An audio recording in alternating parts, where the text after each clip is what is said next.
It's time for Twig This Week in Google. Stacey Higginbotham is here. Jeff Jarvis. So is Kevin Marks visiting us. We're going to talk about the latest craze with all the cool kids. Mastodon. Kevin will explain what it means and why it's not a Twitter killer. Why is Jeff Bezos cashing in all of that Amazon stock? I'll give you a hint. It involves no bathrooms. Is that a hint? And why is Google buying $1 billion worth of LG OLED displays? It's all coming up next on Twig. Netcasts you love. From people you trust. This is Twit. Bandwidth for This Week in Google is provided by Cachefly. CACHEFLY.com. This is Twig, This Week in Google, episode 400, recorded Wednesday, April 12th, 2017. Toot, not tweet. This Week in Google is brought to you by Segment, the leading unified customer data platform. Segment collects data across your websites, mobile apps, and cloud platforms, and delivers it to over 170 third-party tools and apps. Get 3 months free on the Segment team plan when you sign up at segment.com/twit. And by Rocket Mortgage from Quicken Loans. When it comes to the big decision of choosing a mortgage lender, work with one that has your best interest in mind. Use Rocket Mortgage for a transparent, trustworthy home loan process that's completely online at quickenloans.com/twig. It's time for Twig This Week in Google. The show, wow, we got a good show today for you. We talk about Google, the Googleverse, Facebook, Twitter, what's going on in the world around us. And the birthday girl is here, Stacey Higginbotham, working with us on her 30th birthday. And I'm really honored, Stacey, that you would be here. Okay, I'll fess up. It's actually my 39th birthday. No, really? Oh, yeah, really? really. You really actually look much younger. I would not have guessed that. Yes, you do. You look fabulous, and happy birthday to you. Thank you. And I told Karsten, you know, give her the day off, but you thank you for being here. I know you're going to a nice dinner with your family. You've already had cake. A lot of cake. And I am hoping to get you guys to sing happy birthday to me because I think it'll be awesome. Will definitely happen. And now that we can without paying license fees. Right. That is. We don't have to sing that fake happy birthday song they do at the restaurants. Also with us, Jeff Jarvis. He's in town. Nice. Great to see you, JJ. We missed you. I missed you, too. We missed you. Did you have a nice trip to, where were you? Germany? Perugia. Oh, yeah? You went to Italy? The International Journalism Festival. Stacey and I were so jealous. Matthew Ingram was there, too. And, yeah. I'm back. Beautiful little town, Perugia. It is. You've been there?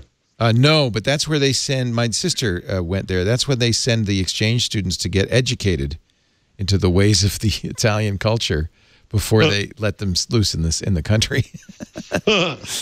they have a very good language school there. Yeah.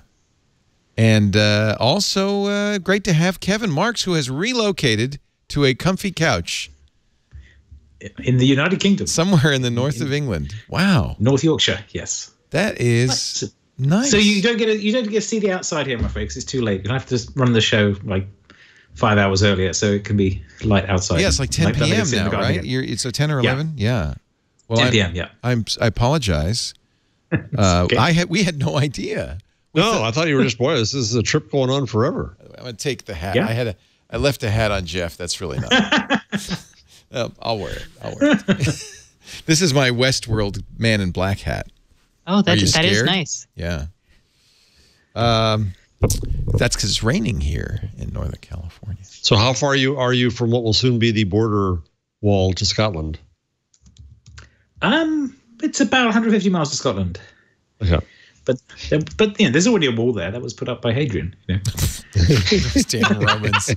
I tell you, if you'd only kept it up. That was the perfect Kevin slap. Oh, you mean Hadrian's Wall? Yeah. So, there's so much to talk about. Where should we start? We have one priority before anything else. Yes. What? We have to sing happy birthday, don't we? Well, should we do that now? Well, I think Stacey should show her videos. Or I think Google won unquestionably over Amazon.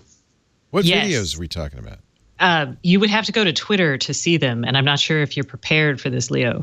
I don't use Twitter. You know that. I'm a Mastodon man, all in.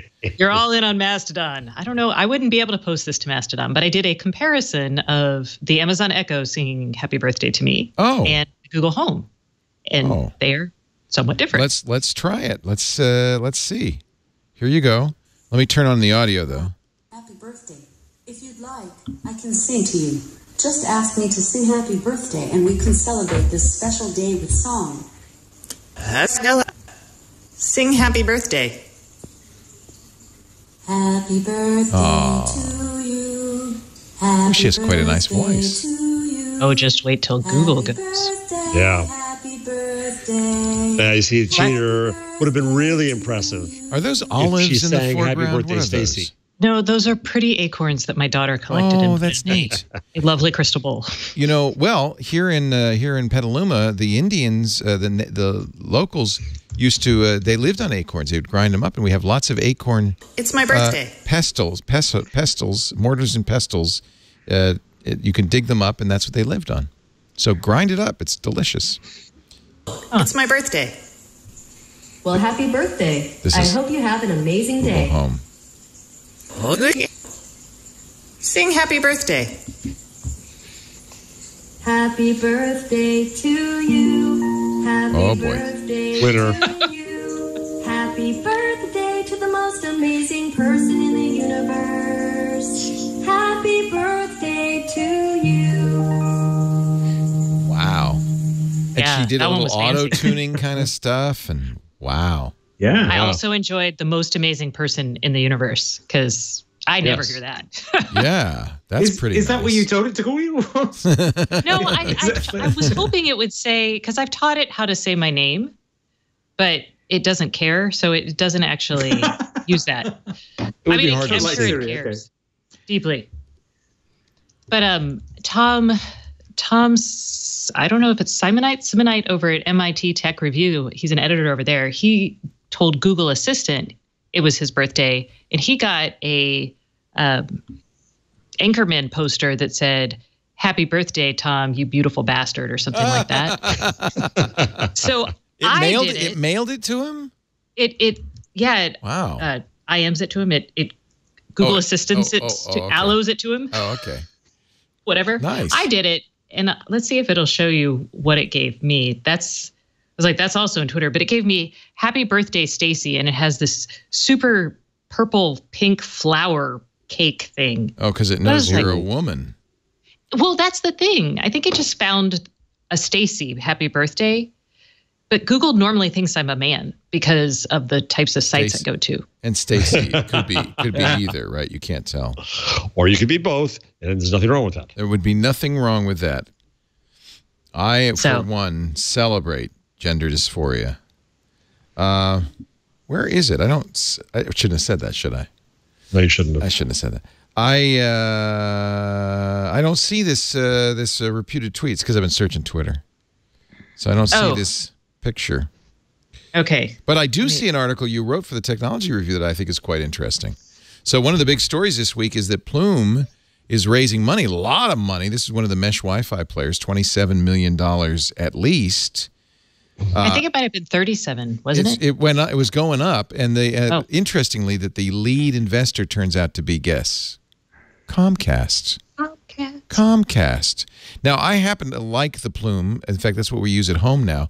And it made sense for me because at $79 each, it can add up quite quickly to a very expensive Wi-Fi, but it works, so it's like, okay. It's $49 each. It seems like I paid more than that. Anyway. The 3-pack originally was more, I think. Yeah. But yeah, so the thing they're doing that's interesting, so there's like the traditional mesh Wi-Fi action that's happening and everybody's doing. TP-Link just actually introduced some today. Yeah, everybody. Link says TP-Link. Of course, there's Eero, which kicked the things off. Whatever happened to the Luma? Luma did it ever come out? It did come out. It exists. Linksys has Velop. The Orbi, which isn't technically mesh. The Amplify, which from Ubiquity, the company that really invented this way back when for enterprise. Mm-hmm. But after trying a bunch of them, and I don't know if the Wirecutters yet made their pick, but I decided they picked the Orbi. Okay, as the fastest. And that was my experience as well. It was really fast. But it's not a mesh. But it's not a mesh. So they call it the best Wi-Fi mesh networking kit for most people. The Netgear Orbi, which is interesting. I got great results from the Orbi, but I liked the idea of the plume being in every room. And they manage everything in the cloud. So what's happening there is they're really going to be trying to give you Wi-Fi as a service and have it truly adapt to your home in ways that the Eero might do with over-the-air software updates every now and then. But they're going to be doing it. Plume is going to be trying to do it on the fly. So it's a slightly different kind of model. They're also cuter, and you plug them into the wall, so you have less choice Isn't about. That what the Google one did, and that's why it fell over when some site with Google went down? It fell over? Do you remember that? You talking about the OnHub or the Google Mesh Wi-Fi? Yeah, the Google OnHub, where it managed to brick itself, and you had to restart it and relog in because it got a configuration from the net. Oh, that's weird. 2 months ago, do you remember that? Yeah, I do. I know now. When you said fell over, I pictured it falling off a desk. But That's what I was thinking. Yeah. I'm like, I got you now. I do remember. I don't remember the cause. But I bet you're right. Yeah. So Jim Salter, who we actually had on the new Screensavers to talk about the various ones, was he's a network engineer, so he really tested these. And he has the same conclusion I do, which is there isn't one perfect one. It really depends a lot on your house. For instance, he says for a bigger house, the Eero's better because its satellites could talk to one another instead of having to talk to the base, and you can add units. But it didn't have the raw signal strength of the Orbi, which I experienced, or the Amplify HD.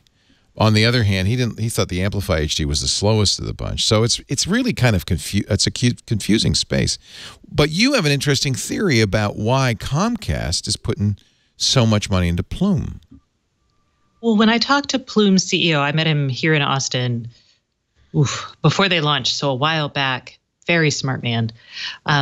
What he talked about is he wanted to be able to eventually charge people for SLAs on their Wi-Fi, essentially. Oh. And the hope was that ISPs would pay Plume for this to manage all the Wi-Fi networks for them, or they would pass that on to their subscribers. SLA stands for Service Level Agreement. You're saying a guaranteed level of service, quality of service.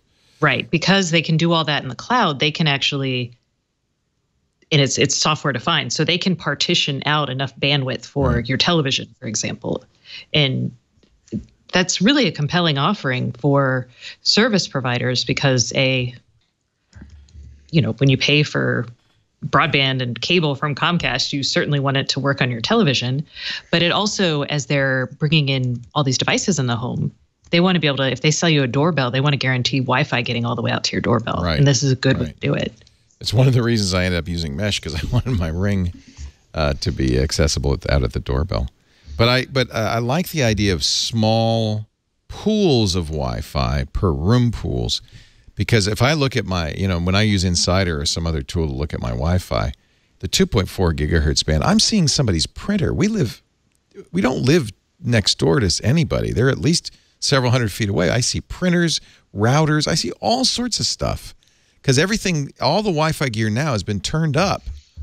It all has more power. So, but the 5 gigahertz bandwidth, which doesn't travel as well, doesn't go through walls as well, is clear, is clean. So I like the idea of a 5 gigahertz router that automatically picks that channel if it needs to. And all of the mesh routers do a good job of that, much better. They're all at least dual band. Some are tri-band. The challenge with... Go ahead, Kevin. So the 2.4 gigahertz has trouble with microwaves and water and things, whereas the 5 gigahertz is cleaner for that. So the travel further thing depends on what else is around. Well, the higher frequency, though, is more hindered by things in the way, right? I mean, yeah. So no, but it depends what they make, because basically the 2.4 gigahertz is a resonance frequency of water molecules. So if you're trying to put it through rain or anything that has a high amount of water in it, then you've got problems. Interesting. There's an issue in San Francisco. One of the I can't remember which one it is, but one of the networking companies there uses Wi-Fi network bridges, and when it's foggy, the bandwidth goes down. Wow. Well, but see, that's why I like the Plume model. As long as they can talk to one another and then create these little pools of Wi-Fi. You're almost always next to the router because there's one in every room. So you're never more than 10 feet from a router, which works quite well, I think. Smart. So their plan, and I'm sure Comcast's plan, is to be part of the deal. Like when you get a Comcast cable modem, you'd get the Plume routers. That would be good. That would be good. And they actually, Comcast I think it was at CES this year, they introduced a new cloud-based Wi-Fi program that they got when they bought a company. I think it was called PowerDog a few years back. And PowerDog was actually a really early company doing better Wi-Fi before Eero, before all these other guys. Right. So Comcast is thinking hard. I mean, we can talk about its regulatory positions, but from a technology perspective, they have really good engineering staff, and they look ahead and see stuff. They need to, because their business, which was, the old ditch digging business of bringing television into people's homes, is faltering in the internet era, right? Will they charge you for the routers every month? Yeah. Well, I mean, just the whole idea of, I get my Showtime from Comcast, that's going away now because of over the top. I'm looking at, I've been playing with YouTube TV. We talked about it last week, but I just love YouTube TV, and I could see this being, for a lot of people, it's got a built-in DVR. It doesn't have a huge selection of stations, as we mentioned, but it's getting more. This is a really, this is an example of where over the top is going. How long before Comcast just gets kicked out of the house? Except you still need an they're ISP. talking about doing their own. I think we have a story on here. They are talking about it, but this is one of those. I don't. You know why I didn't really highlight this story? Because they said sometime, maybe next year. I mean, it's like they own NBCU, so I know their biggest challenge is going to be making sure the FCC doesn't, castigate them for it. But this FCC is probably going to be like, yeah, go for it. Yeah. No, the fact they've already telegraphed that, right? Yeah. Yeah. Go ahead, zero rate all you want. So Comcast is going to do an OTT service, over-the-top service, which is kind of weird, in competition with itself. It's not, though, because it's a different. My parents are probably never going to get rid of cable television. Right. But my daughter is never going to subscribe to cable television. Right. That's why I thought YouTube TV was such a good play, because that gets the YouTube generation, right? Yes. Comcast does have this stream already. I have the Comcast stream in my cable box, but you can't tell it's. I mean, how do you know it's internet? I mean, it's not. It's just in the cable box. Most people, I would think, would like to get rid of Comcast. If they had a better choice for internet service provider, they would. So that's my point, is that Comcast is smart to make itself a better internet service provider. That's clearly what's on the table. At least that's my thought. Okay, we're boring everybody. Interesting story from Forbes. Google apparently, actually this originally came from South Korea's Electronic Times, is trying to make a massive $880 million mega deal with LG to secure a large supply of what everybody wants these days, flexible OLED displays. We know Samsung has a deal with Apple for 93 million displays for new iPhones. Samsung kind of has the lock on OLED displays and has for a long time. But what's interesting is these flexible OLED displays are used in mostly bezel-less phones. This is the future of phones. The Samsung Galaxy S8, which comes out in a week from Friday. The rumored iPhone for late this year. All bezel-less screens. And so when you look at the current Pixel, it's going to look pretty darn antiquated next to these new phones. So Google's probably smart to say, how do we get rid of this frame around the screen? The deal is not done, though. But this is something you might expect in a next generation Pixel 2 or Pixel 2 XL. Oh, see, I'm glad I waited to update. I'll wait for the fancy, non-antiquated phone look. Yes. Actually, I really prefer it. Not having a bezel is great. The LG G6 is like this, too. It really is great. I'm just not sure about the rounded edge and how to hold it. Well, when the S8, I'll have the S8 next week, but they aren't as aggressive, I think, as the S7 was. We really did go all the way around. The S8 does give you more of an edge because they realize you need to hold it, right? People need to hold it. Quite. But it's nice because getting rid of the bezel means you can have a phone doesn't get out of control, but a bigger screen. That's, I think, to be desired, right?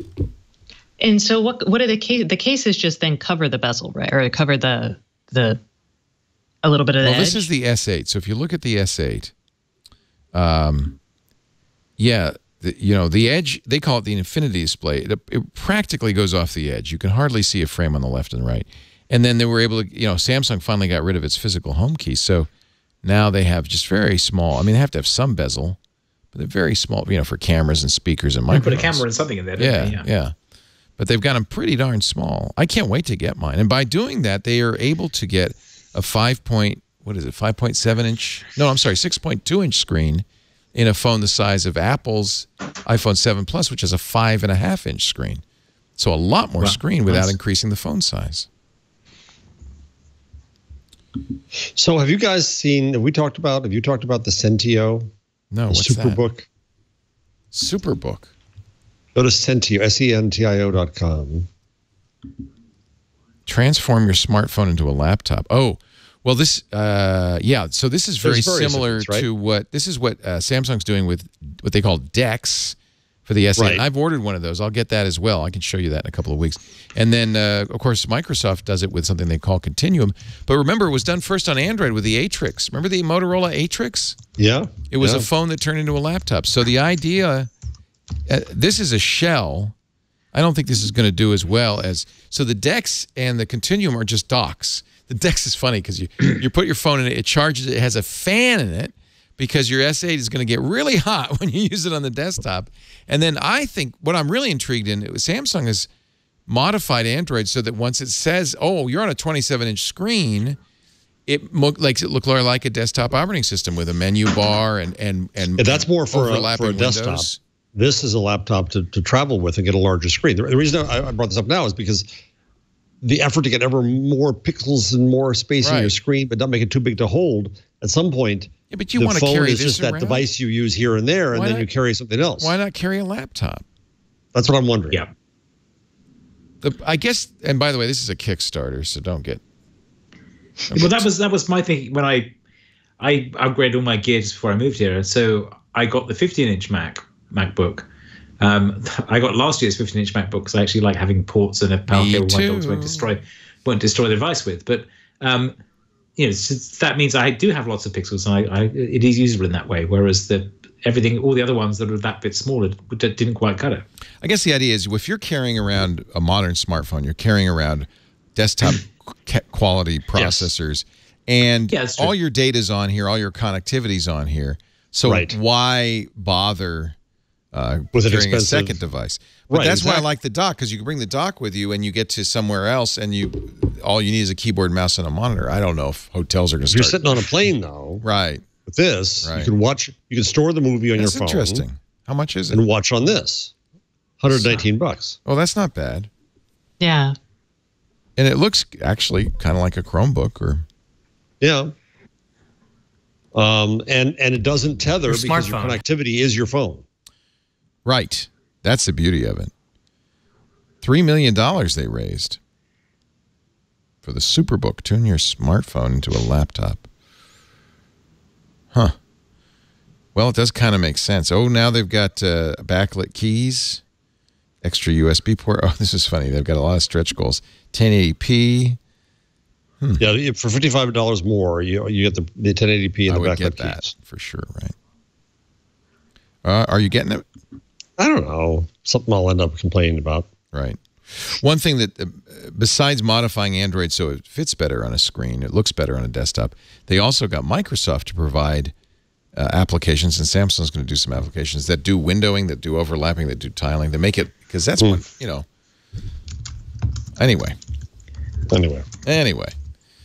Anyway, let's take a break. Come back with more. Google Home app is hinting at multi-user support, finally, something that the Alexa's had for a while.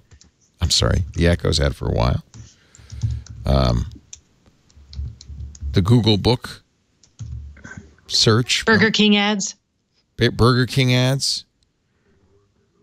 Facebook, F8's coming up, what we might be seeing. Oh, and Jeff, we got to talk about your new initiative. Oh, that's right. Yeah, we'll Craig talk about Newmark. that. It's been so long since we talked to you. Craig Newmark, Facebook and Mozilla to bring integrity back to the news biz. And Jeff's Which we ruin involved. here every week. Jeff, you're involved. Yeah, well, we do that. Yeah. I do that. We don't get $14 million either. I'm just kidding. Our show today brought to you by Segment. Now, this is a little bit data geeky, so bear with me if you're not one of those people who's responsible for a website or an app or an engineer responsible for collecting analytics.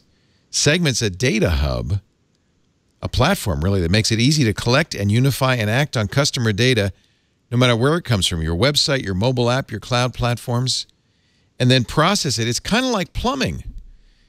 So the way we do it, or we did it, and I think the way a lot of people are, you got a website, you start putting stuff, little JavaScript stubs in there for Google Analytics and heat mapping and Chartbeat, and pretty soon you got 50 different little stubs in there because you want to know what's going on with your website. Well, imagine if instead of that you put one line of code, your segment code, and then everything is piped into your segment dashboard where you can graphically say where things go.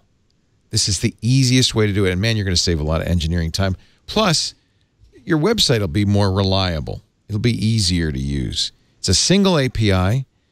You write code integration just once, and it unifies all your data and performing analytics on any platform, from Marketo to MailChimp. Atlassian uses it, Intuit uses it, New Relic and Reuters, some of the world's best companies. You could choose from hundreds of partner integrations, including the most popular apps for advertising, analytics, A/B testing, attribution. That's just the A's. With Segment, one engineer, one guy or gal can quickly integrate a new analytics tool for the data-driven account manager, another for the app-happy marketer, another for the data scientist who needs a unified data warehouse. And what's nice is if any of the services you're using is offline for a little bit, don't worry. Segment will continue to gather the data and then upload it to the service when it comes back online. You can bring in your data from any source, import historical data, customize what ends up in your data warehouse of choice. It's the customer data platform both developers and analysts love. It's got a great API, an extensive partner ecosystem, and it's going to save you a lot of time and a lot of money integrating these tools. And by the way, your CEO will love the quickly deployed integrations with Zendesk and Intercom and Nexus and on and on and on. Over 8,000 of the world's best companies use Segment. I bet you never even heard of it. I hadn't. To drive growth and revenue. It's exactly what you're looking for. Try it free, the team plan, for 3 months when you sign up at segment.com/twit. Segment.com/twit. So let's talk about this new venture, Jeff. It's the Tau folks are among the contributors. There's quite a few. Craig Newmark, Ford Foundation, Democracy Fund, the Knight Foundation, the Tau Foundation, AppNexus, and BetaWorks. A total $14 million fund. And what are you going to do with it? And the CUNY School of Journalism, Graduate School of Journalism, is going to administer it. That's you. That's us. That's us. That's me. So what are you going to do with this money? So this all started with Craig Newmark, who gave us a challenge and said, do something about misinformation and disinformation. And Craig, as you know, has been quite generous lately in his support of journalism. He's always been generous, but he's really decided to step up and give a lot of money to a lot of players. Thank like you, Craig. That's great. Mozilla and Pointer and I think First Draft and other places. So Craig's been doing great. So he put the challenge out to us. We came up with something that I'll describe in a second. And then out of nowhere, I got a call from Facebook who said, what you up to? We're thinking about looking for kind of a clearinghouse for doing more things about journalism. I explained what Craig had started, and they said, oh, sounds good. Then along came Ford, and then we ended up with 9 funders and $14 million. We'll work on trust in news. I think that the opportunities we saw were, number one, I think there's been too much discussion about just the platforms and the publishers, and we need to really talk about the public conversation. The journalism is about informing the public conversation. We've got to figure that out. Number two, I think we need to bring more parties into the discussion, other responsible and affected parties like ad agencies and brands and ad networks and ad tech and PR and politics and so on. Number three, we saw the opportunity to convene people and bring people together so they could collaborate. Number 4, I see an opportunity for a flight to quality. I think if you add up the fact that we talked about this 2 weeks ago, Havas and Guardian and BBC and Verizon all dumped out of YouTube advertising, telling Google to get their act together. And Sleeping Giants has gotten 1,000 some advertisers to drop Breitbart, and Bill O'Reilly's advertisers are disappearing like horses over the horizon. So is Bill, apparently. And so is Bill too.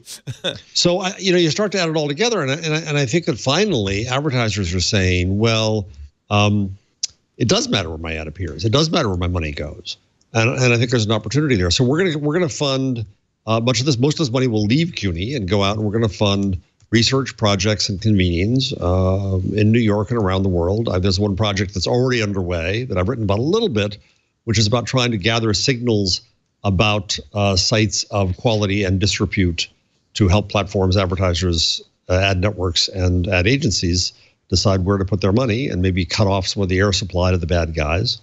I want to get some research going on how the conversation operates. So it's really quite an opportunity, quite an obligation. And let me be clear here that none of the Facebook money goes into my pocket. And I emailed Leo as soon as this happened, and made sure that there wasn't a worry about conflict of interest with the show. I'll have to be clear about this as it goes. The final thing to say is that we negotiated, my dean, Sarah Bartlett, and I, Sarah's been on the show. We negotiated independence. Without independence, I wouldn't have done this for a second.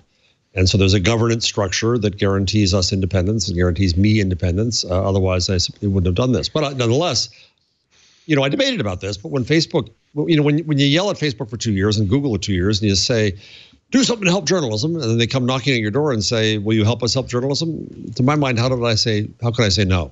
So I'm grateful we got these resources. I hope I don't squander them. I hope we use them really well in focused and targeted ways. What's an example of some of the things you're looking at? I mean, is it? So I think I want to understand better how the conversation occurs. I think we've got to do a better job of being transparent about the manipulation that occurs of the platforms and then of us. There's also talk about news literacy. And news literacy can be a condescending term. Like if you read our news, you're literate. If you don't, you're not. But news literacy, more broadly defined, about recognizing that the public is part of the creation and dissemination of information and news matters. I also care about making media more public literate, about getting journalists to listen better and understand the public better, and I've talked about that in the show. I really care about new forms of news, bringing journalism to the public conversation when it occurs, bringing news to Twitter and to Facebook in the forms that are appropriate for there. Look at Snapchat forces us to remake our news for Snapchat. But otherwise, Facebook says, okay, here's a spot for your articles. Put your articles in there. I don't think that's sufficient. So those are the kinds of things that we'll get going on. Sounds very cool. I hope you'll keep us up to date as I will indeed start new initiatives and so forth. It's a challenge. Well, thanks for the plug time there. Yeah. It's a big challenge. It's a huge challenge. And there's a lot of other great organizations out there. My favorite is an organization called First Draft Coalition, which was funded at the beginning by Google. Claire Wardle and her sister Jenny Sargent are brilliant at this. They did a huge fact-checking effort in the French election with newsrooms there. They're just amazing. The Trust Project, which Richard Gingras has helped back, is about trying to get metadata around sites. Dan Gilmore at Arizona State does a lot of work in news literacy. So we come to this not competing, trying to help, but I now have some money and resources to try to help. So. It reminds me that the Pulitzers came out last week, and you've got to be somewhat encouraged by the people who won Pulitzers. I mean, ProPublica, right? It's international consortium of investigative journalists from McClatchy. Two of our former students were part of the Daily News ProPublica project. But the best of all is David Farenthold. If he had not won a Pulitzer, there would have been riots in newsrooms. He won for his coverage of Donald Trump's charitable donations. New York Times staff. I guess some could say, oh, it's the usual suspects. Peggy Noonan at the Journal, but I think it's really encouraging when you read this. It's clear a lot of good journalism is being done. And I don't mean left-wing journalism, but I mean just good investigative journalism.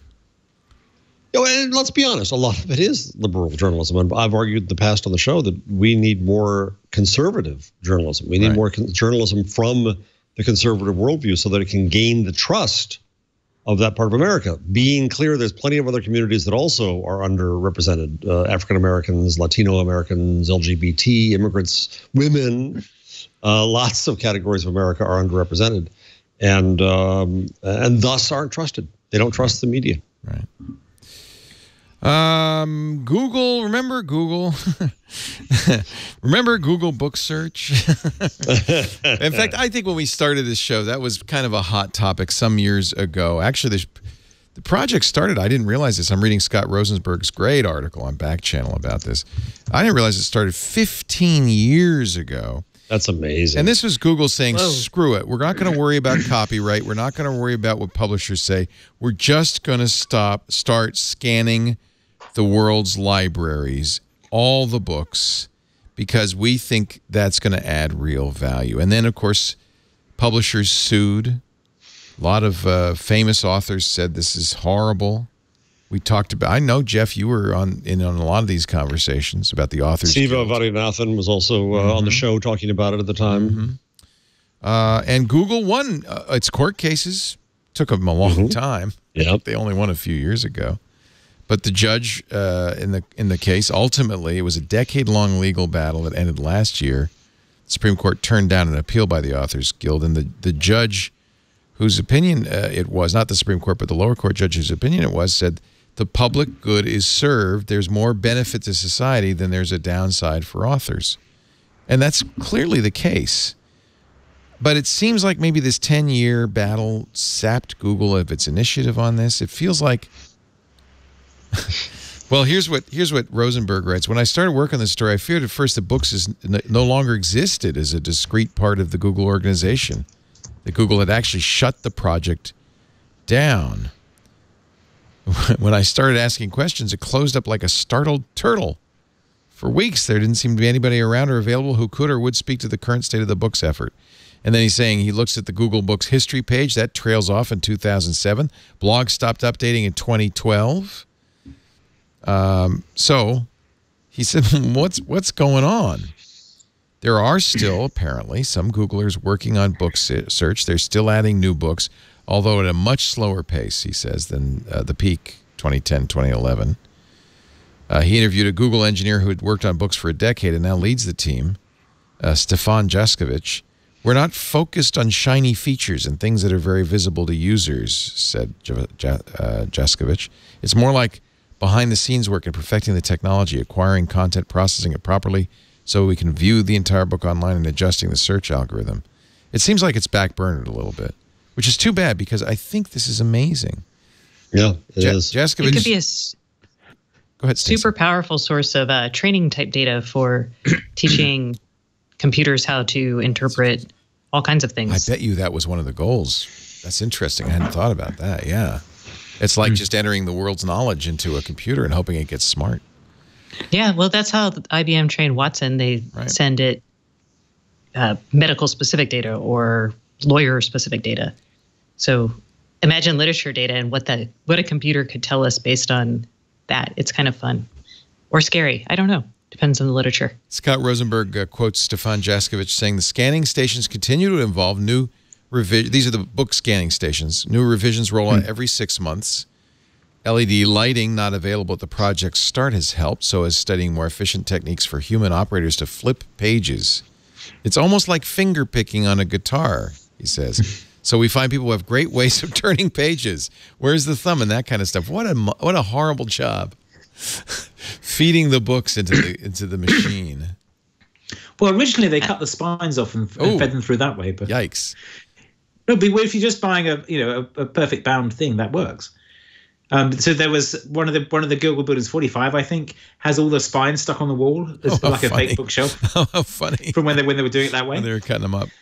Wow. But it depends on the books. Obviously, if it's an old book from a classic collection, you have to turn the pages. Right. But that was a way of taking a lot of stuff and feeding it through quickly. But there's two other groups that do this as well. Obviously, there's Amazon, who have book search, and there's the Internet Archive, who have been scanning books for a long time and continue to do it, and have improving their search of scanned material quite a lot recently as well. I wonder how much of the energy of this was just sapped by the court fight. Well, I sense that this was happening in the early days of Google's relationship with journalism too, where I think that Larry and Sergey cared, and then everybody started smashing them, and they kind of said, "Well, okay, enough. Yeah. We got other work to do." Rosenberg writes, you'd think a Supreme Court victory would have meant a renewal of energy for Google Books. Rev up the scanners, full speed ahead, but by all evidence, this has not been the case. Partly that's because the database is already so huge. Jaskowicz says we have a fixed budget that we're spending. At the beginning, we were scanning everything on every shelf. At some point, we started getting a lot of duplicates. Today, Google gives its partner libraries pick lists instead. Well, maybe they got everything. But there are plenty of other explanations for the dampening of Google's ardor, the bad taste left from the lawsuits, the rise of shiny and exciting new ventures with more immediate payoffs. Is Ruth Porat one? And Ruth Porat must be one, right? Yeah. What is this line item? Yeah. I don't know. I always thought this was great, and it was obvious it would not impinge on book sales, but it would make it would help. Yeah, it would help. You could find them. I've done all the time. I have bought so many books because I found it on search. Right. Yeah. And then you buy it. Mm-hmm. Although I will confess, when I was in maybe high school, and so this was like in 1995. I remember downloading some book program and getting access to all of these, they were public works. So I think that's appropriate. Yes, but I spent hours as a kid, basically, as a cheap student, reading all of these books on my desktop. That's awesome, right? That's fantastic. Yeah. But if Google Books had been around, I probably would have just gone that way. Well, so you can't, correct me if I'm wrong, but I don't think in the Google book search you can read the entire text of any book. I don't think you could either. You can read page. You can for the pre-922 ones, I think. If you search for the orphaned works or the non-copyright works. Well, no, the out of copyright ones. Not the out of copyright. Are copyright, but not right. Nobody claims them. And that was the Author Guild's issue, was the orphan works. Yeah, which is stupid because you want those back in publication. Right. And the point is the cost of making a digital edition should not be high, especially if Google's already scanned the damn thing. If they're going to scan and OCR it for you, then you can make a digital edition from that. Yeah, put it on Amazon. Long tail, remember? Yeah. It's incremental income. Facebook is facing increased publisher resistance to instant articles. I did not know this, Jeff, but... there's been some ardor is wearing off, yeah. New York Times has quit. I think that's a negotiation ploy as much as anything. Okay. How is AMP doing? I mean, AMP is the kind of the open version of instant articles, right? Yeah, it's funny. Each has its adherents. I think instant articles is trying to increase because Facebook can control the monetization there. The publisher can sell their own ads, but Facebook controls the opportunities. So they're adding a lot of ad opportunities. They're trying to pump up the monetization. AMP is a page that's out there. The problem with AMP that I still see is the URL. This was, and I've been told this is a problem of web standards, that to make AMP serve as fast as it does, this was part of your problem, Leo, originally. It does serve from Google's CDN, its content delivery network, but it serves under a Google URL. Right. Because otherwise, if it tried to mimic the creator's URL, then security would say, oh, that looks funny to us. And so there isn't a good way yet to fix that. So AMP does look like it all comes through Google, even though it's still the publisher's ads, and AMP has nothing around that. They're both a little creaky. I think they're both trying to solve problems that should be solved otherwise. You mean with better websites? Yeah, we just screwed up the web. And then in terms of instant articles, I do like it, but I've said to folks at Facebook over the last year or so, don't play to our worst egotistical instincts, which is that everything's an article. Right. Force us like Snapchat to rethink the form of news that's appropriate to the platform. I did see, however, I don't know if you saw today that there's I guess I saw the rundown. There's a new light version of Twitter. I couldn't get it to work based on progressive web apps, which is AMP Plus more functionality, which is really interesting to see. That's the first effort I've really seen it break out of the Google world. And I think that's cool. Go ahead, Kevin. The light Twitter is just mobile Twitter optimized a bit. It was intended for low bandwidth phones. Low bandwidth, but it's PWA. Yeah. It's still Progressive Web Apps, which is an add-on. Progressive Web App, but it's not AMP. Yeah. It's no, that's an add-on to AMP. PWA is an add-on to AMP. PWA is no, it isn't. No, it isn't. Okay. First. PWA is initiative to have web apps that behave like mobile apps, and it's led by the Chrome team at Google. They've pushed it very strongly. AMP is a parallel thing led by a different group at Google, and they do interoperate well because they really work. But PWA doesn't have anything to do with AMP directly. When the Washington Post demonstrated PWA, it was heavily using AMP. Yes, yeah, and they've abandoned that one, which is kind of annoying. It is annoying because it was a great app. Yeah. I don't know where it goes, Leo. I'm not sure. I think that I think what's happening with the New York Times leaving instant articles is they're trying to negotiate for more revenue on the pages. The thing I've heard from publishers is some publishers say this should equal what the web does, my own site does. And other publishers, smart publishers, say, no, it's new traffic and new revenue, and it beats my programmatic ads, and I like that. So it depends on your expectations to a great extent. I mean, the interesting thing for me has been seeing what AMP has done to encourage newspapers to not be bloated in the first place.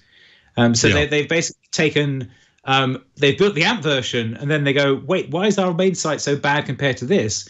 And then they're actually able to get executives to listen to, you need to stop injecting, gigabytes of junk into the page for advertising. So that the other problem is trying to get the advertisers to clean up their act. Yes. Yeah, absolutely.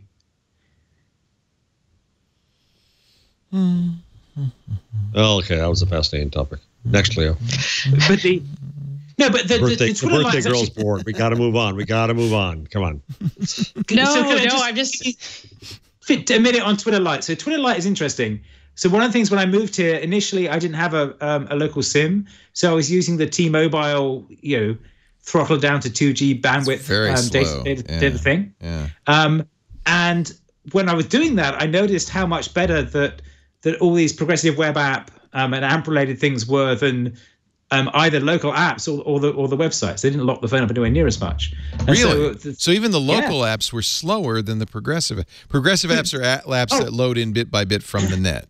Yes. Well, because this was true of web apps a lot anyway, because the web is designed to load asynchronously, whereas a lot of mobile apps are effectively a browser that only works on one domain, but they don't have this sort of subtle asynchrony that web apps do. So they assume there's a lot of bandwidth there, and they just sit there and lock up and take a long time to load. And it's noticeable if I'm on that connection that the mobile Twitter site is way better than the mobile Twitter app. Like significantly faster and more responsive. For the first time ever, an advertisement has intentionally triggered a voice assistant. Intentionally. We do it by accident all the time. Now, if you've got a Google Home, go ahead, Jeff, put your Google Home up next to the speaker.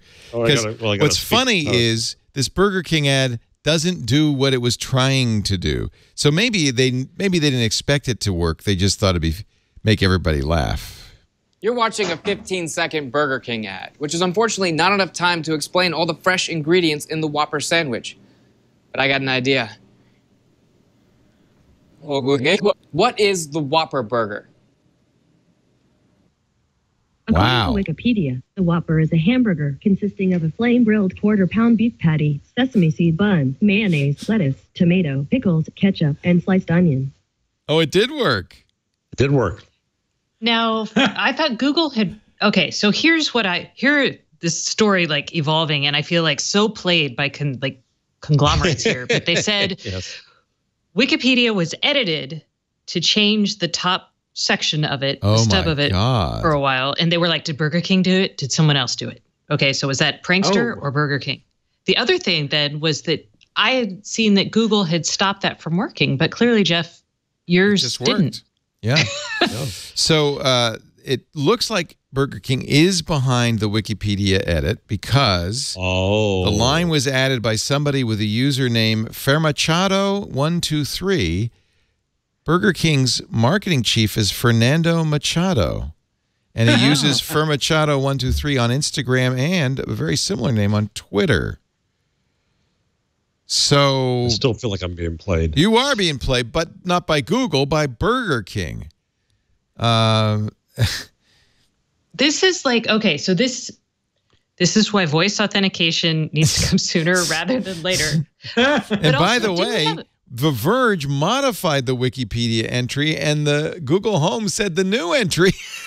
So, you know, if I were Burger King, I'd be very nervous at this point. We should check. Read the other story. Yeah, read the other story.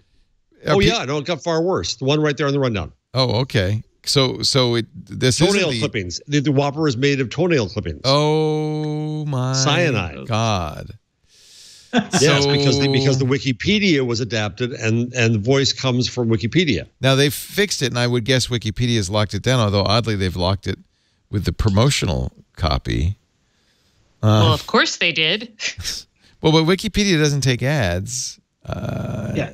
That's very interesting. It's not inaccurate. I mean, the Whopper it's not made of nail clippings. That's inaccurate. And cyanide. So yes. Like if it said it's a delicious burger with lightly toasted sesame seeds. That's true. It is just mere fact. Yeah.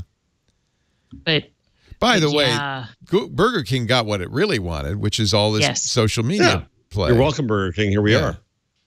I'm craving a Whopper right now. Better than Chipotle Burger King. You can buy an ad on this very show. We'll play your ad. Well, I'll eat Whoppers if you want during the show. not if it's the wrong 36 hours. Not on my fast days. Yeah, no, right. But isn't that interesting? And I wonder if we'll see more of that. Right. That'd be a better commercial, Leo. You're on your fast day, and Karsten runs the Whopper under your nose to torture you. Shaking. Isn't that funny? Isn't that funny? It irritates. Like, but it feels like we're gonna be like people were saying. Apparently, when I did my little birthday thing, they were like, "Oh, you triggered my Echo," and I'm like, "Oops." It's a dick move to trigger someone's voice activated speaker. Intentionally, it is absolutely intentionally. It's easy enough to do accidentally. Yes. In fact, it goes back to Aaron Paul. There was an Xbox ad where the actor from Breaking Bad issued some Xbox commands, and quite famously, because many people, not many, but probably many, relatively, had their Xbox hooked up to their television set. And so when he issued the command in the Xbox ad, it took over the TV. And you no longer were watching the ad. That was an unintended consequence. Like ad advertising. I think this is quite clever. I wonder what Google will do to keep it from happening again. I guess there's nothing they can do. You're right. No. The one solution, Stacey, is voice authentication training. Or you could do didn't we have a whole, I feel like, am I hallucinating this conversation? But we had a whole thing about frequencies that you could play underneath. Yeah, no, we talked about it. And I annoyed everybody by playing a 5 kilohertz tone. Oh, right. Oh, yeah. Show, and everybody got very upset. Yeah, you really pissed off everybody below a certain age. It seems like that's my new thing. I pissed off everybody last week because I was so clueless about the Pepsi commercial. Stacey had to explain it all to me. And I was not the best user or best person to explain it. So, sorry. Well, I think you did a fine job. And I kind of stand by my. Well, no, let's not bring it up again. I was going to say, hey, let's talk about. Leo just loves to shoot himself in the foot. So, did you see the data? Also, right underneath that is the data on the Pepsi ad. Turns out it was a pretty effective ad. Yeah. See, that's the thing. I mean, there's no such thing as bad publicity. No. So where's that? If you go down to the charts, a lot of people kind of like the Pepsi ad. So look at this. Hispanic Americans, 75% left more favorable than not. Black Americans, 51%.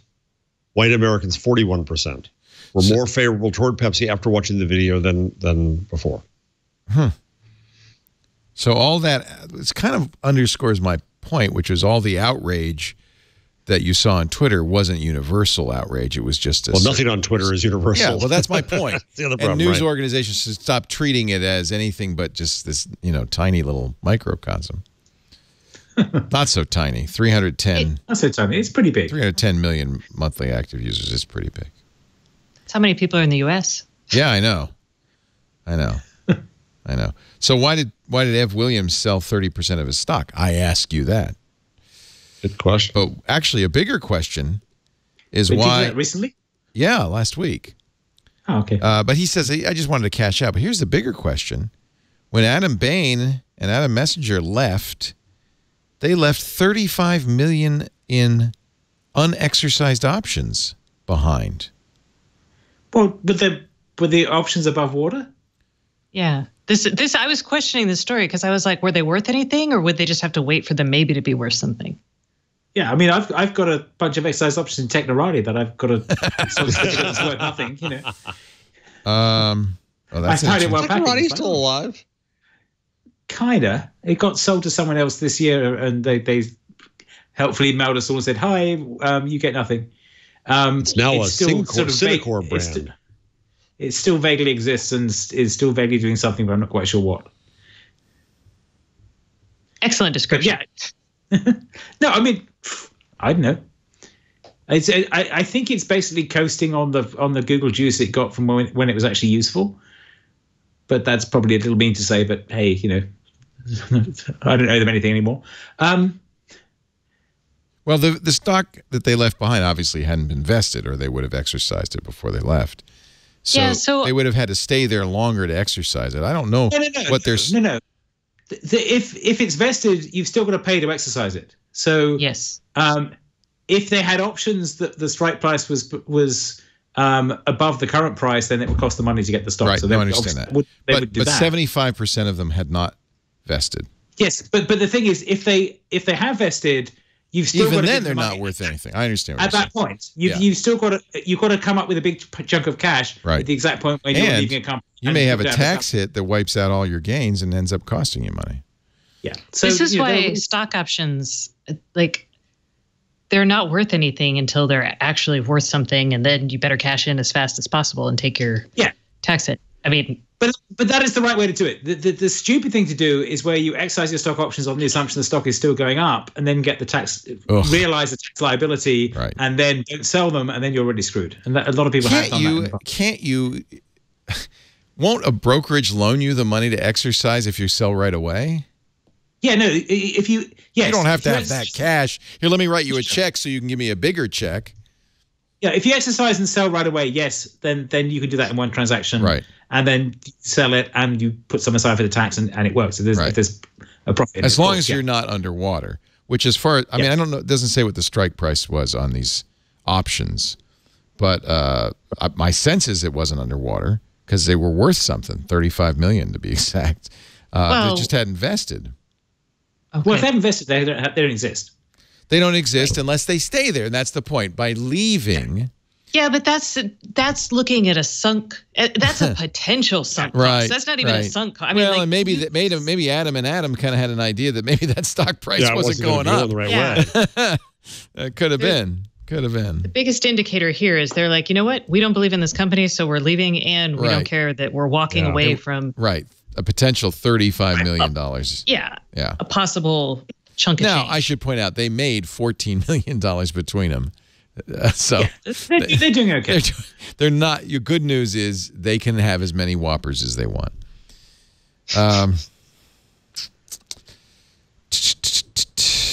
U.S. government ceases fire and legal spat with Twitter. That was a fun one.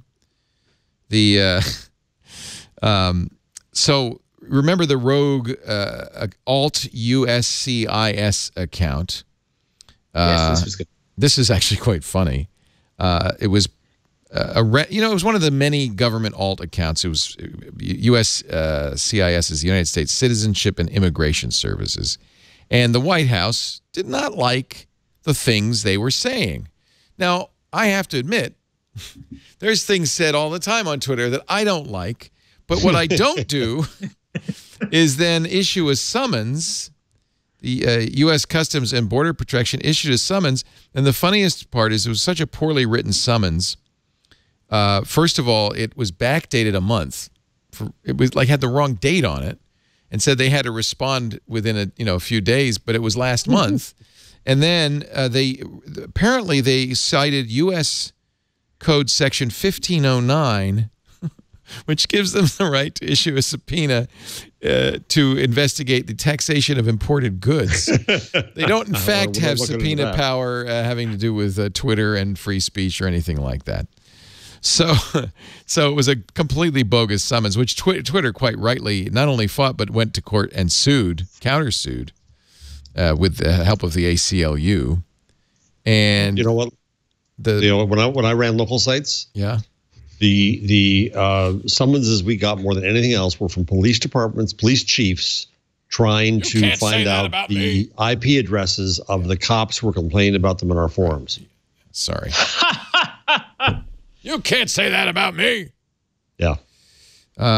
So they were informed that the summons probably wasn't such a good summons, and that they probably didn't have the best, optical, it didn't look good for a federal government to try to get somebody for saying bad things about them. So they withdrew, and Twitter voluntarily dismissed their suit. Didn't we have an act on our books? Was it Treason and Sedition Act back in 17-something? Yeah, that's used often against hackers nowadays. It's still there? It's the reason Edward Snowden can't come home. Oh, one of the features of the Sedition and Treason Act is that it was like you can't testify on your behalf. You can't. I can't remember the deal, but. We talked to Edward Snowden's lawyer. By the way, a fine episode of Triangulation, which is nominated for a Webby Award, and I sure would appreciate it if you voted for it. So watch that episode. But he talks about I will now. Yeah. Snowden said, I can't come back because I wouldn't get a fair trial. And the reason he wouldn't get a fair trial is because the rules of this act from the 18th century prevent him from mounting a defense. Actually, I'm sorry. It's not the Sedition and Treason. It's the 1917 Espionage Act. Yes. Sorry. Oh, okay. I got it wrong. It's the same. So, is the treason? I thought the treason. Sedition and Treason, is that gone? Thank you. I thought that was. Oh, that was a very famous act. Yes, that's right. It was. Yes, in fact, it's quoted in Howard Zinn's People's History of the United States as an example of how little the First Amendment was respected by the founders. Because right after they created the Bill of Rights, they also passed the Sedition and Treason Act. Yeah. Right. Okay. Yes. Right. Boy, your history's good, Stacey. Wow. No. So I'm just closer to my classes. That's right. So now you've backhandedly said I'm old, but that's okay. Oh. But yeah, the Sedition and Treason Act actually was a prior restraint, right? They could throw them in jail if they were going to publish something. Oh, yes. Yes. It was really friendly. It kind of, I feel like we might be coming back to that given the relationship. We could be. So the Espionage Act, I'm looking at Glenn Greenwald's article. I guess just it makes, the essence of it is that, anyway, he can't have a fair trial, he feels, because of the rules of the way he'd be prosecuted. I can't find it here, but I will leave that as an exercise for the reader. Do we want to talk about Amazon streaming 4K video from space? Because I'm really curious about how that's going to happen. That'll be neat. Or we could talk about Bezos and let's do that, and then we'll do a Bezos. Cool. He's selling a lot of stock, $1 billion a year. Oh, Bezos! Yeah, I just saw his annual letter is hilarious. Where did I see it? He can afford, by the way, to sell $1 billion a year of stock and not really put a dent in his fortune. Copy link address. Yes. He also told people that it's going to be so fast that there won't be a bathroom on the ship. So.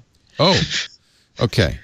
So that doesn't work for guys with prostate cancer. That's the blue. What is it? The Blue Digital, Blue Ocean, Blue Origin. Blue Origin. Blue Origin. They're going to have. In the long run, they plan to be doing real space stuff, but in the interim, they're going to do space tourism, where you'll go up and down.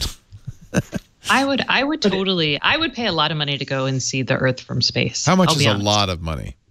Well, I don't have that much money, so that's the obviously problem. You can say that all you want. Well, because SpaceX have got people going around the moon, which is I suspect a sort of we can do that, you can't. To well, Amazon. it's two people, and I Origin. think it's pretty clear one of them's going to be Elon. He won't say it's not. That's fair.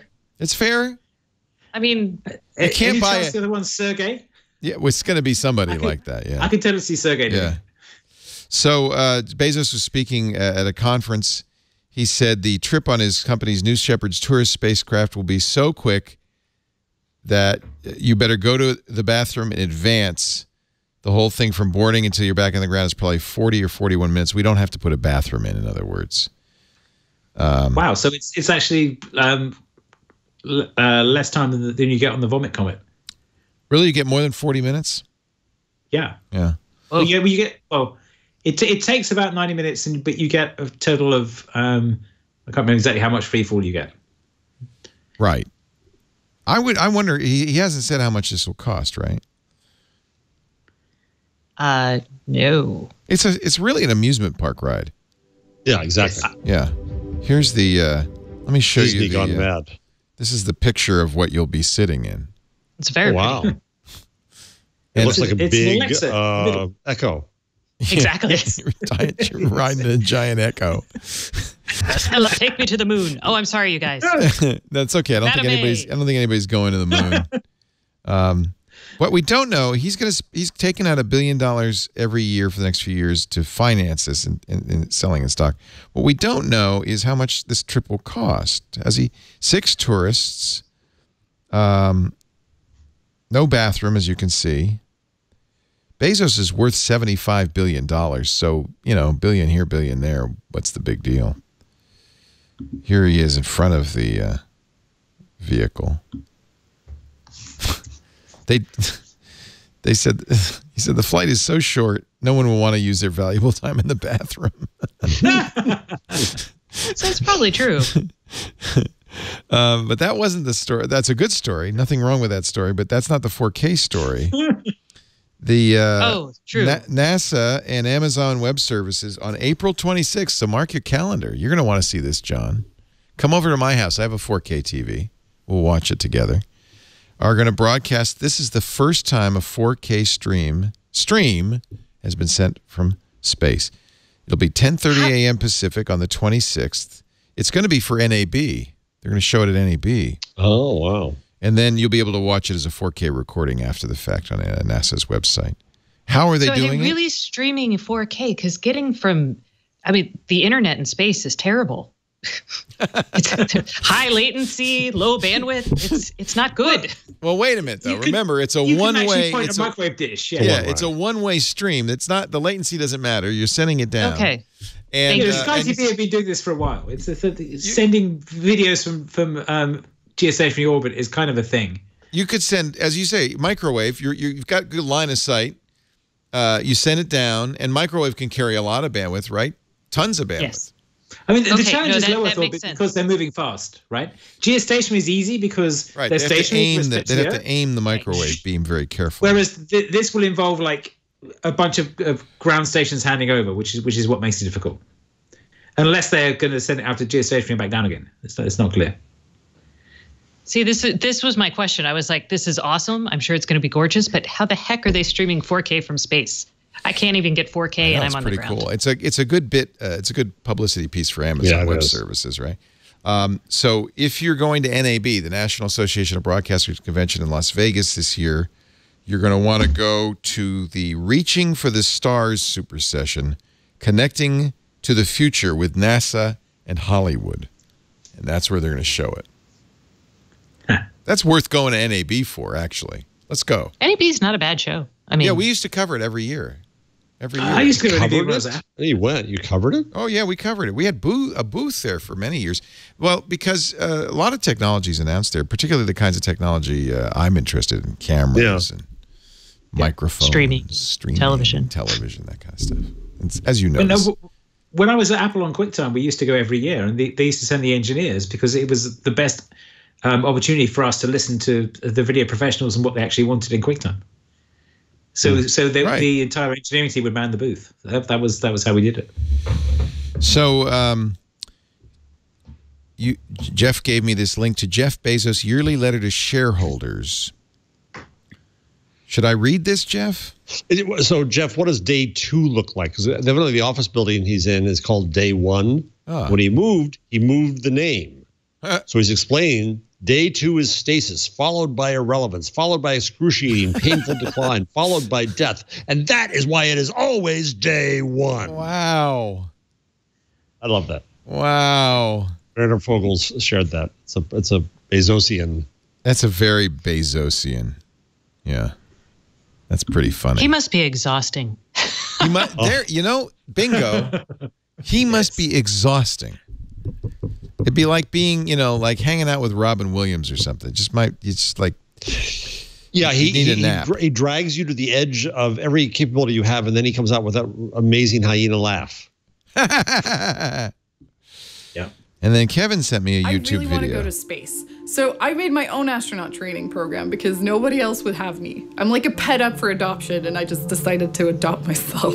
I've already made sure that I won't throw up and I won't go crazy. So this is the vomit comet she's going to do? Weighing me down. The biggest downer. Yes, you know Simone, right? You've seen her freaking before. gravity. I don't know her. Who is this? Oh my! She's awesome. It's Simone Gertz. Yes. So we rented. She's the queen of shitty robots. She basically made all those robots. Oh, yeah, that's her. Oh, we love her, yes. You can float in it and experience what it's like to be weightless. You ready for this? She's a YouTube star. My jumpsuit game is like an onion. This is like layers upon layers. So now she's going to the spa for some reason. Yeah, so then she ends up going to the did I get the right one? This is. Oh, I know what this is. This is those suspension tanks. Yeah, I did that. I did a column on that in San Francisco years and years and years ago. Yeah, this used to be all the rage, right?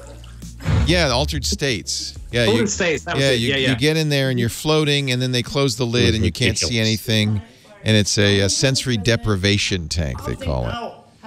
I like that it has a big on-off button right on the front there. It looks like a Macintosh egg. Okay. All right, now I'm bored. Okay, I'm bored to tears. This is why I don't watch YouTube, frankly. I was trying to... I thought I'm sure this is the right one. Okay. No, because now she's in the vomit comet. Later she gets to do this. Yeah. Yeah, there we go. And by the way, do you really want to be in a room with 20 people called the Vomit Comet? No. Floating? Really? Do they check to see if you're going to vomit before you go up? And then how long is the period of weightlessness? Is 15 seconds, 20 seconds? It's a several 30-second bursts. It's pretty long. But they added it together so you feel like you're weightless for a long time, but you're not because at some point... She shows you like the experience of going to the ground and coming up. There you go, yeah. If they put a window in that thing, you'd truly vomit. Yeah. So OK Go did it better. That's all I'm going to say. I am going to, I'm doing it right now because you inspired me. This is a OK Go does the best music videos ever. We've had them on actually to talk about some of them. This one they did in the Vomit Comet. This was absolutely insane. But they booked it for a solid week to do this, didn't they? Oh, yeah. They had to rehearse and like crazy because, well, you'll see why in a second. Because they can only do it 30 seconds at a time, right? So this entire video is shot in 30-second increments. And it doesn't look like they're weightless, but they obviously they are. It's pretty well done. Super well done. I showed it to my daughter, and she didn't know what to expect. And when he did that, she was just like, "Whoa! What? Whoa!" But see, now you've got to cut. Use that against United Airlines. Now you got to cut because they have to freeze, and then the plane has to go up in the air again and do another parabola. These guys work so hard in their videos. I just don't. I have no sense of how good music is. Right. Music's only mediocre. These guys became famous with the treadmill video. Yep. Which was a very clever video.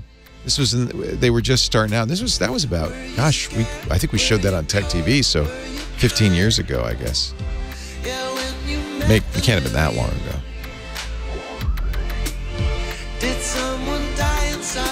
So, yeah, right. You're right. The music is secondary, but I like them. These guys must have such a hard time because they've got to top themselves every single time. It's got to be hard, right? It's got to be so hard. You see the video I just put up? We'll look now. We interviewed them on the this too should be. We did. Not this. Oh, what is this now? This is the United Airlines drag defense. Yeah. This is something everybody ought to learn here. Jiu-Jitsu instructor, you guys know I couldn't make this video without providing some very effective Gracie drag defenses for men, women, and children, whether you're getting dragged off a plane or through a Dollar General store. The secret is to get your legs between you and the attacker. Oh, God. There are endless possibilities. If only he had done that. He kicks the guy in the face. He does a scissor. He's out. If he's standing a little bit taller, place both feet on the hips, elevate, rotate, drop, and lock. Helicopter. I wish Dr. Dow had these techniques to hand. Just connect, rotate, double ankle pick. Actually, for all we know, he did, because didn't he escape from the police officers and right back onto the plane? Yeah.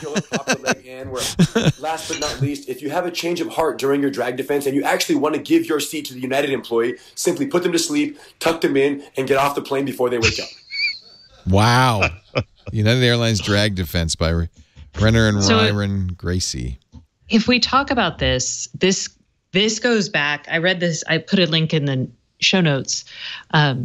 This was a very nice, and it'll fit with Leo, your hatred of all things Twitter and kind of the idea of lazy journalism. But and I did notice this too when I was reading the United coverage. People couldn't decide if the plane was overbooked or if it was, they wanted the employees to take the ride or what was going on. And so this person broke it down, talking to some aviation lawyers about what happened and really kind of excoriated the media for their coverage. I don't think I don't. It's been hot and cold. It has been really. You don't drag people out of a plane like that. At some point, there had to be a better way. Not the way we treat there people. had to be a better way than doing that.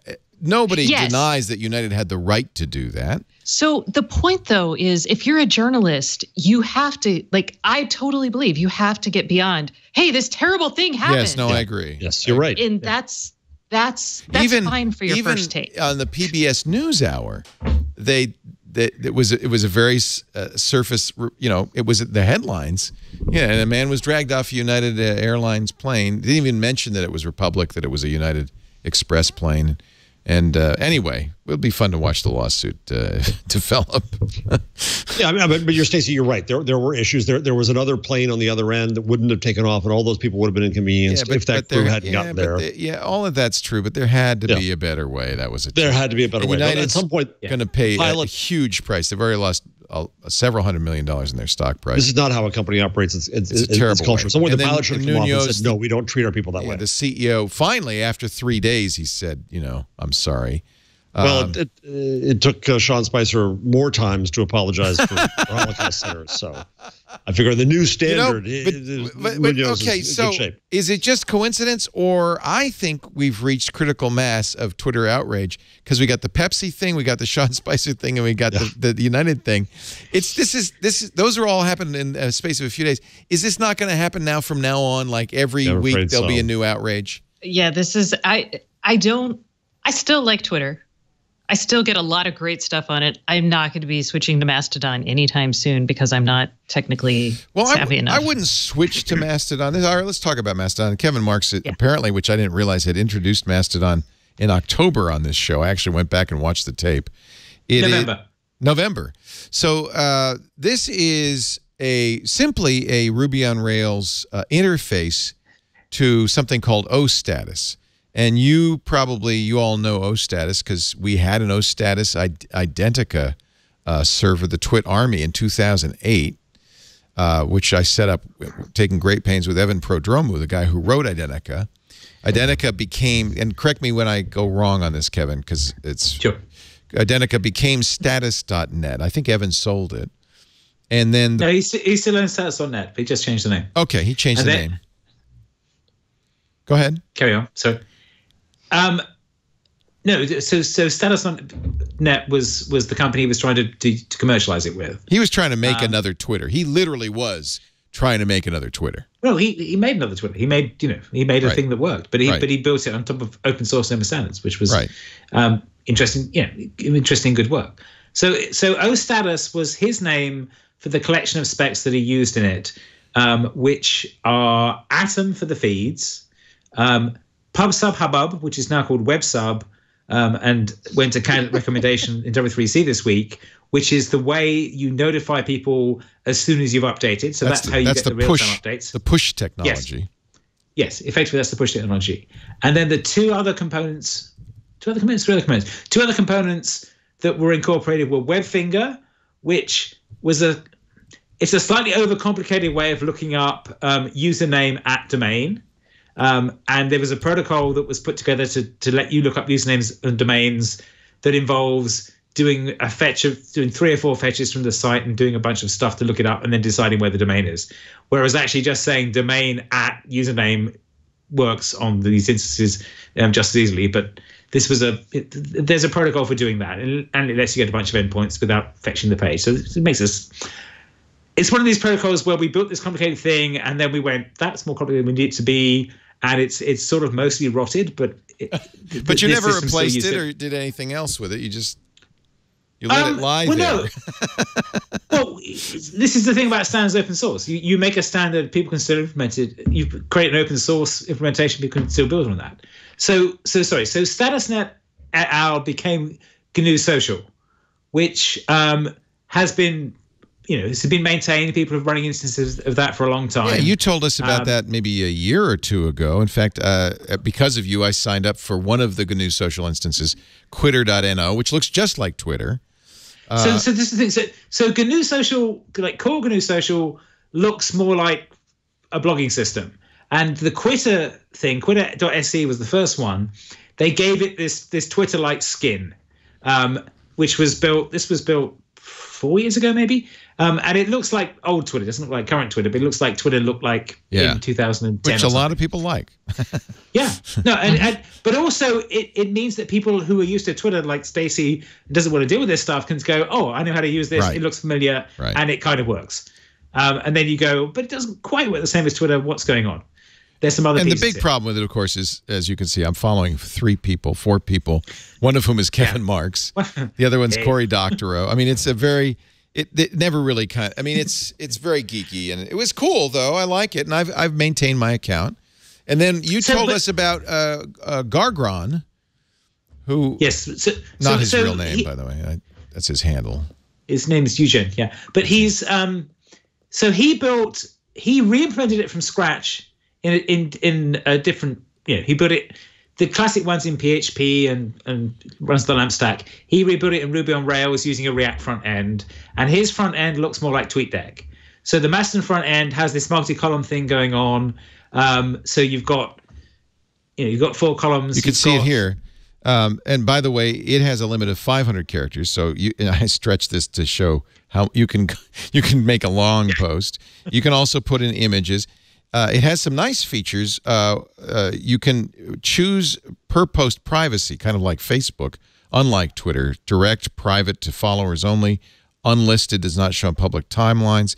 You can also put in this a content warning. So don't look at this, and then put something in there. And so this is really handy. In fact, people have used it, interestingly, for political posts. Like you type politics and then say something political, and people who didn't want to see it wouldn't have to see it. Yeah. So I'll toot that. It's called a toot, not a tweet. And you see that the toot here says politics and then has a show more button. I like that. The columns are home. This is the people I follow. This is like the Twitter home column. Mm-hmm. Notifications also very much like Twitter with some of the same kind of controls. You can choose what you see in the notifications column. It's where you get interesting is in this third column, Kevin. It's it could either be the local timeline or the federated timeline. Tell us about that. Yes. Okay, so the way this works is, the first column is the people you've chosen to follow. The local timeline is everyone who's on the same instance as you are. So we better explain federation and instances then. Yes. So in a way, it's like an old group blog from 2002 or so, where you would all sign into the same blog and have a conversation on that blog, because communication between blog was awkward. So when you sign into a Mastodon instance, anyone you refer to with an @ will be on the same instance as you, and you can have conversations between them. And it feels like it's as if it's Twitter. If there was only one, there's only one Twitter. That's it. You're in that silo, right? But it's also, a lot of Known runs this way as well. So one of the things that Known has built with Known is doing this kind of site for education, where you will set up a site for your whole class and they'll have a conversation within the site, even though they connect outside the site as well. So it's this sort of similar idea of giving you a sort of peer group to connect to. So the local timeline is the set of people who are on the same server as you, who've signed up for the same one. So the Mastodon Social was the initial one that Eugen set up, but there's a bunch of other ones that have been set up over the last couple of weeks that have different themes and different people. Think of it like email. So you could be on Yahoo Mail, and I'd be Leo at Yahoo Mail. I could also have Leo at Gmail, and they're federated, so I can send a message from Gmail to Yahoo Mail. So it's kind of like that, right? So if I were this is like local timelines, just people on Yahoo Mail, and the federated timeline is other Mastodon instances. How many? There are 1,000 now, a couple of thousand now, right? I'm not sure exactly how many, though. It's growing like Topsy. It became very popular. There's a few hundred Mastodons. There's a few hundred GNU Social ones, and they interoperate as well. They federate between them. Not thousands. So the local timeline is everyone who's on the same server as you and what they're saying. And then the federated timeline is everyone who's on the same server as you, plus all the people they follow from other servers. So it's not the total universe, but just people followed by people on your server. Yes. So it's like 1 degree of friend of a friend. Right. There's no way to follow the total timeline. No. Okay. Well, not without running a crawler. Okay. Could you get the fire hose? Could you get the whole fire hose? You'd have to. Theoretically, you'd have to subscribe to every user on every instance. Some instances are trying to do this. They're creating follow bots. Which go out and try to follow. It's almost like crawling Mastodon. They try to follow everything they can find, and then that way your federated timeline, if you're on that particular instance, would be approximation of the total universe. And you could write it. I built the Technorati thing that did this for blogs. You can write a crawler that crawls everything and tries to collect it all, but you're going to be investing a lot of money on servers to do that. Yeah. But the point of this is you can. So the way to think about this is nobody can read the whole of Twitter either. That's an impossibility. Now in 2007 you could. In 2007 Twitter had a public timeline that was everything that everyone posted ever. And it was one of the choices on the front page, and they turned that off after a while because it would go past so fast you couldn't read it, and it became unusable. And so what the goal of the local timeline is to give you a subset of that, and also it's relatively cheap to produce because they're all on the same machine.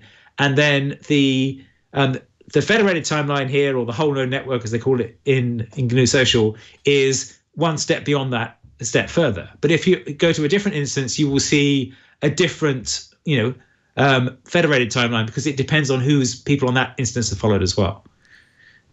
So you're on two instances, so you can switch between it and see different things on those two. I guess there were a number of articles in the last couple of weeks. Lance Ulanoff wrote one saying, "Forget it, this thing's going to die." In fact, that's the obvious thing to say is, we've seen this all before, which we have. Of course we have. I mean, So what? And then another kind of straw man raised is, well, it's not going to replace Twitter. But I don't think that's the intent. In fact, one of the reasons I use it, it has kind of replaced Twitter for me because the conversations are very nice and pleasant and geeky, and I have a great time talking to people. You're talking to what, 5-6 people? Oh, no, it's more than that. But it's not... Well, it's not you, Jeff, and it's not Stacy. Kevin's there. A few hundred. Yeah.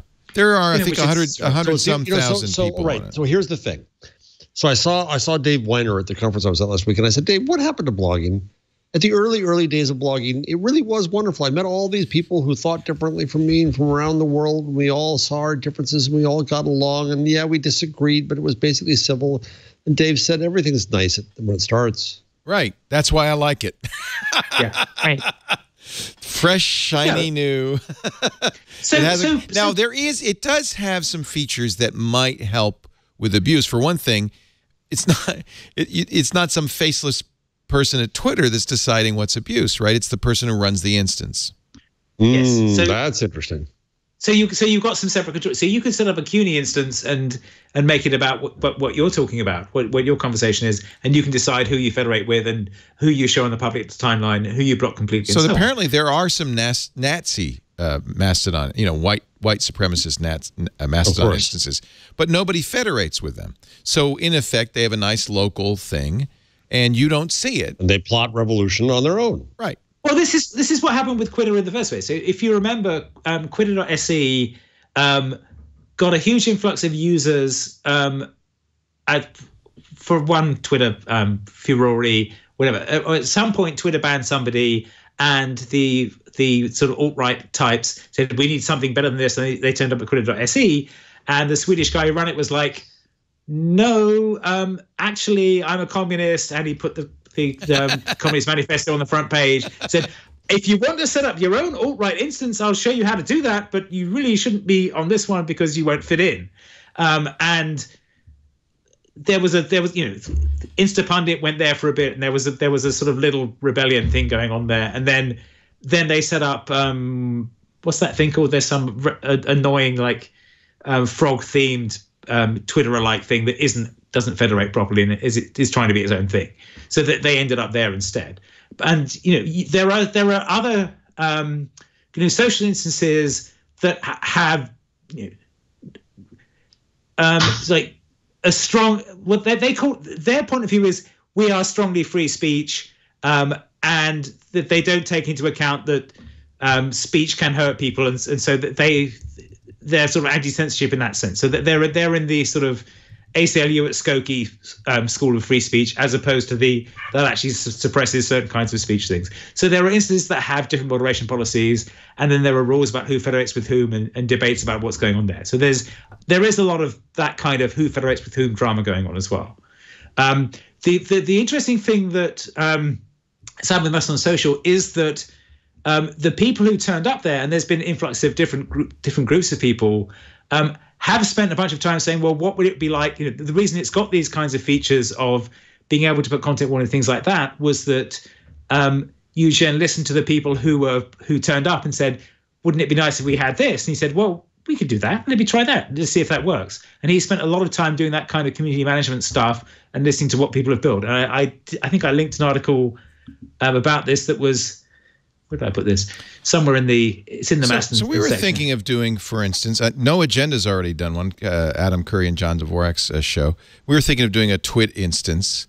So the local Twit instance would be people like you see in the chat room, our hosts and so forth, communicating. And if you didn't want to see anything but that, you would never look at the federated timeline. You would never follow anybody outside the timeline.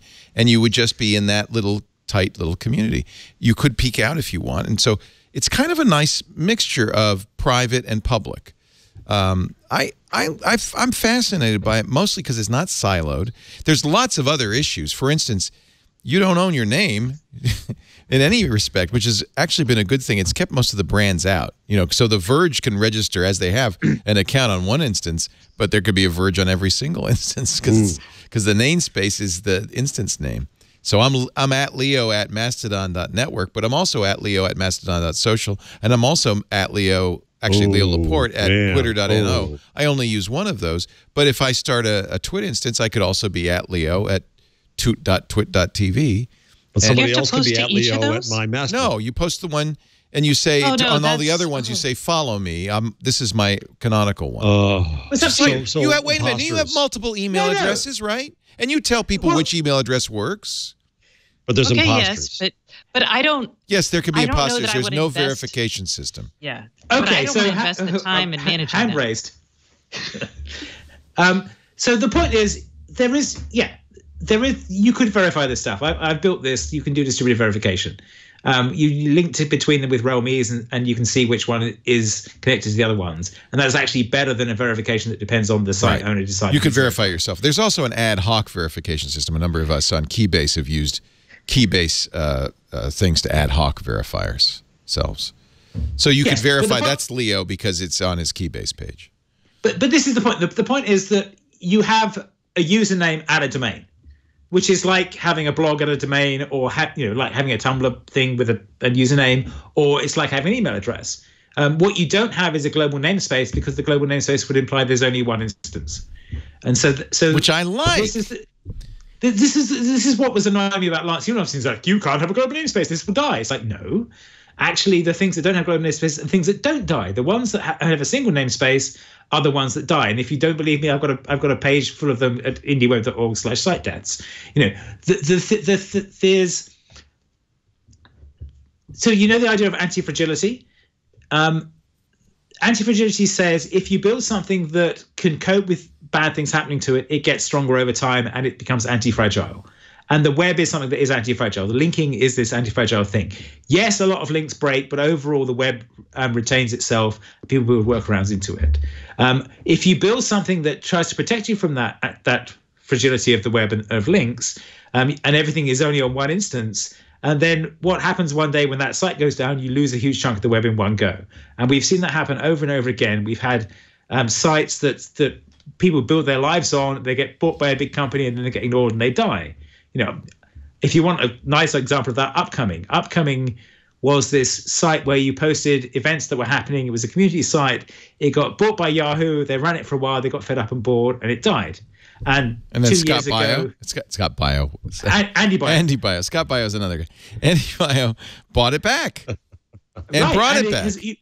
And he's relaunched it. It's actually up and running now. What's beautiful is apparently he had the old databases, so he's imported all the old databases, so you can go back and time and look at events in the past too. Yeah, that was kind of weird because I made an event on Upcoming for like when Back to the Future happened, and now it's in the past, which is like that's kind of freaky.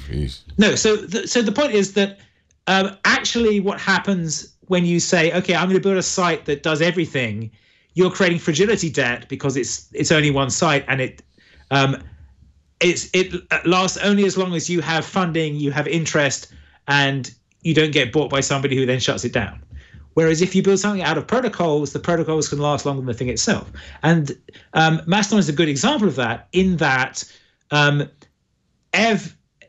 built Identico StatusNet and built the protocol suite, and then decided he was going to do something else, and he's built Pump.io, which is a new protocol and is a probably better design protocol. There's a bunch of standardization work that he's been working on for updating this stuff. But the sort of protocol suite and the code suite that he had has been sitting out there and has implementations running and has just got picked up by somebody else. So we have this thing that is these systems have been running for a while, and suddenly it got popular in the last 2 weeks. It's kind of fun to have a community. I mean, you wander into a community, it's like a party. And so I think the concern about is this going to last or not last is really misguided. If it's fun now, do it. I've been spending a lot of time over the last week in it because it's fun. It's great. It's a nice group of people. I mean, there are people who still use NNTP. These protocols don't actually die. No. How about Manton Reese and Micro.blog? Where's this? Because I paid into that, and I guess we're waiting for our invites to that. That's kind of similar idea, right? Yes. Well, that's built on the more of the Indie Web protocols as well. So that's built on MicroPub and WebMention. Which is the sort of the newer generation of these protocols, and it's also built on WebSub as well to give you the real-time part. So there's some overlap between them. And part of what we're trying to do, what I've been trying to do, that would be almost like having your own blog be your Mastodon site. You microblog there. It goes to your blog. It can be federated. Others can see it. So it's a little more personal. I mean, almost like running your own personal instance that you're the only member of. Yes, and that's the interesting thing here is this thing of running an instance for a set of other people, and giving them a place to converse. Yeah, like Twit. Yeah, but you can do that. You can do that with blogs too. This was a thing that you did with blogs. There was, if you remember, those didn't scale well though, because you can't have 1,000 people in a group blog. No, but these don't scale well. These things fall over at a few thousand too. One of the reasons people have been setting up new instances is because they've hit that. Well, part of this, and I linked an article by Lexi that describes some of these problems, but there's a problem is that MySQL databases aren't designed to deal with networks. And so you get this sort of order n square thing that happens as you try and scale them up that makes it quite hard to do. And Twitter started the same way. Twitter started out with a Rails app that was using a MySQL database, and it worked for a while, and then we all remember the fail whale. By the way, Mastodon has its own fail Mastodon, I believe. Yes, it's a parody of the failed whale. It's the Mastodon being picked up by birds, of course. But you know, eventually you have to restructure things and build it differently when you're trying to scale to millions of users rather than thousands of users. And so if you want them all to be in one site and want to be fast, you have to do a bunch of massive retooling, and that's quite hard to do. Whereas what this says is we'll build out so it works for a few hundred, a few thousand users, and then we'll federate between them, and we've got some protocols that make that work. Is the federation pretty efficient? I mean, it can handle a lot more traffic. There's ways to optimize all of it, but the point of the reason WebSub was invented was to sort of the classic blogging thing was I publish my blog, there's a feed there, and you check my feed every hour and see if I've posted something new. And that works if there's like a few of you doing that. But if I've got 1,000 people who are checking me once an hour, then my site's going to be in pain from that. Right. And so what WebSub does is reverse that and say, okay, you register with the WebSub server. When I post something, I tell the WebSub server, and then it calls all the people who've subscribed to me and says, hey, Kevin's written something new. You take that now. And so rather than you all going to my site and saying, done anything yet, at the point when I post, it then calls you and says, Kevin's posted something, and then you can update your thing quickly. So that's how you get a response feedback loop. And you said this was a version of, I screwed this up, Hub. I love it. It's my favorite name. It's called WebSub now, unfortunately. It is. Okay. PubSub Hubbub was much better. Okay, I was like, this sounds like that, but I can never remember the right order of it uses PubSub Hubbub, but it uses some other stuff too. Okay. That's the push PubSub portion. Hubbub was designed to solve that problem.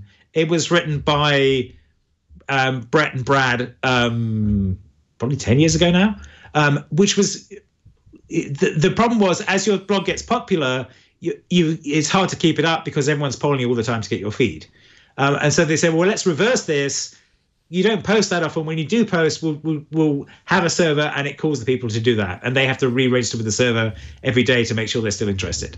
And so there's a protocol for doing that. That means you can actually distribute, you can get updates in almost real time. And B, you can cope with a lot of people relatively easily compared to them all trying to poll your original blog. So that was the PubSub Hubbub model. And so that's now called WebSub. We've been taking it through W3C. It's now a candidate recommendation, which is the last thing before becoming an actual official W3C standard. So if you're interested in this stuff, go and look up that and test against it. There's a site called websub.rocks, which lets you test your stuff against it. And Mastodon passes most of the tests, which is a fun part about this. So there's that protocol that's there. The other two protocols that Mastodon uses, I mentioned WebFinger, which is a way of looking up addresses, which is, it works. It's a bit too complicated. And at one point, the big sites implemented it, and they've backed away from implementing it now, so we have to do something else. The other one it uses a thing called Salmon, which is a protocol for sending comments upstream so that when I comment on something, you find out about it. Now, this is a protocol that is ridiculously over-engineered because it was designed for you to be able to post comments without actually posting on your own site. So they had to only exist on the web, which there's this whole back and forth about signing it and base64ing it and wrapping it in XML. So basically, the process is very complicated. We have Web Mention now, which does the same thing in a much simpler way, but Mastodon and GNU Social are built on this older protocol called Salmon. And at some point, we may help them transition to something that's smoother. But that's what works out. And it does work, but it was always quite hard to implement. And if you actually sort of walk through it, it's like that's way more complicated than it needs to be. But you can make it work, which means that's how you get to send the replies back more quickly because you're notifying people that the replies are happening. It kind of makes sense that you would have a global thing like Twitter that everybody can go to. It's like a news feed. But we also want. I think it's nice to have a pub you can go to where you hang out with people and you meet new people and you talk and you have a little bit more elaborate conversations.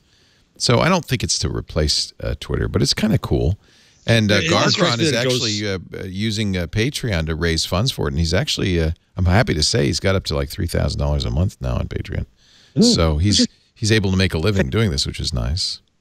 I mean, he's done a really good job of running an open source project and listening to people and implementing the things that they say. It's been going on for a long time. I didn't realize, it surprised me when you said on Mastodon, oh yeah, I showed you this in November. I went, oh, I must have signed up for an account, and sure enough, I had, and then never used it. Sure, but he'd been building it for a while before that. Yeah. Yeah, you could see this is clearly a fairly mature project. You can install it via Docker. The hard thing for the end user is kind of even understanding federation. And the first thing you have to do is figure out which instance you're going to join. And there are all kinds of instances. There are lists of instances, so you can kind of. Some of them have a description. I was looking at those, and I was like, blah. I think you should join the witches instance. Witches What are you trying to say, Leo? Can you do that at certain times of night? They're only open during. They're only open at 8 p.m. British time, I think. Oh, excellent. For half an hour, so you have to really jump right in. A lot of closed ones. Not your time, yes. Yeah, a lot of closed ones because they're so busy. But there are instances with unique designs, unique flavors. I haven't, I joined a very neutral one by accident because I didn't know what to join. By accident. Well, I wasn't immediately obvious. I just joined when I could get. You know how I joined it? I looked at he had two Xeon servers, and it looked like he had enough horsepower not to go down every 5 seconds. There you go. That was it. But it's your gigahertz. It's kind of fun. I mean, I don't know how important it is, but it's kind of fun. I'm really looking forward to Manton's microblog. I want to use that because now I have a WordPress blog, and it'll work with my WordPress blog. So I kind of want to use that. I'm interested in that. Yeah. So the way to think about this, and I've given you the sort of the big public's hand wave thing before, but the way about this is thinking about what public actually means. And in the literary theory world, they talk about that every work that's published has a public, which is the people who read that work. And that's a better way of thinking about it than saying things are either public or private. And there is a public sphere, which just meant there's a very small subset of people who read the newspapers, and they're the public sphere, and everyone else doesn't count. And what we have now is lots of publics that overlap to different degrees. So we have the public of people who watch Twig, and then we have the public of people who read Jeff's blog, and they intersect to a certain extent, but they're different publics. And the interesting thing about this model is that you're actually constructing layered public. So you're building a public which is all the people in one instance, and then you're building a slightly bigger public, which is the people who the people in that instance follows. So it's made manifest this kind of sort of soft overlapping publics, which is what we actually the way we use Twitter.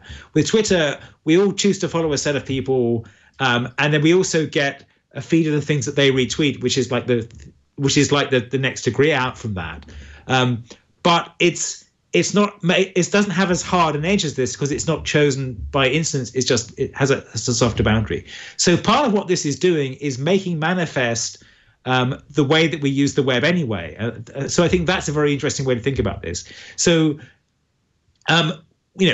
obviously we want people to be able to move between instances and delegate stuff in more than one place. But part of the interesting part that I've got back from people has been, no, I don't want to connect this to Twitter. I like this being a separate thing. I like this being a different public. And because Twitter is now so searchable, that means that people can come and invade your privacy directly by searching for things you're talking about and butting into you. And because Twitter made the replies into this sort of sticky thing that you can't get rid of because every time you reply, everyone you've ever talked to is included in the reply, that is one of the reasons this has taken off in the last couple of weeks has been reaction to that sort of reply all feature of Twitter.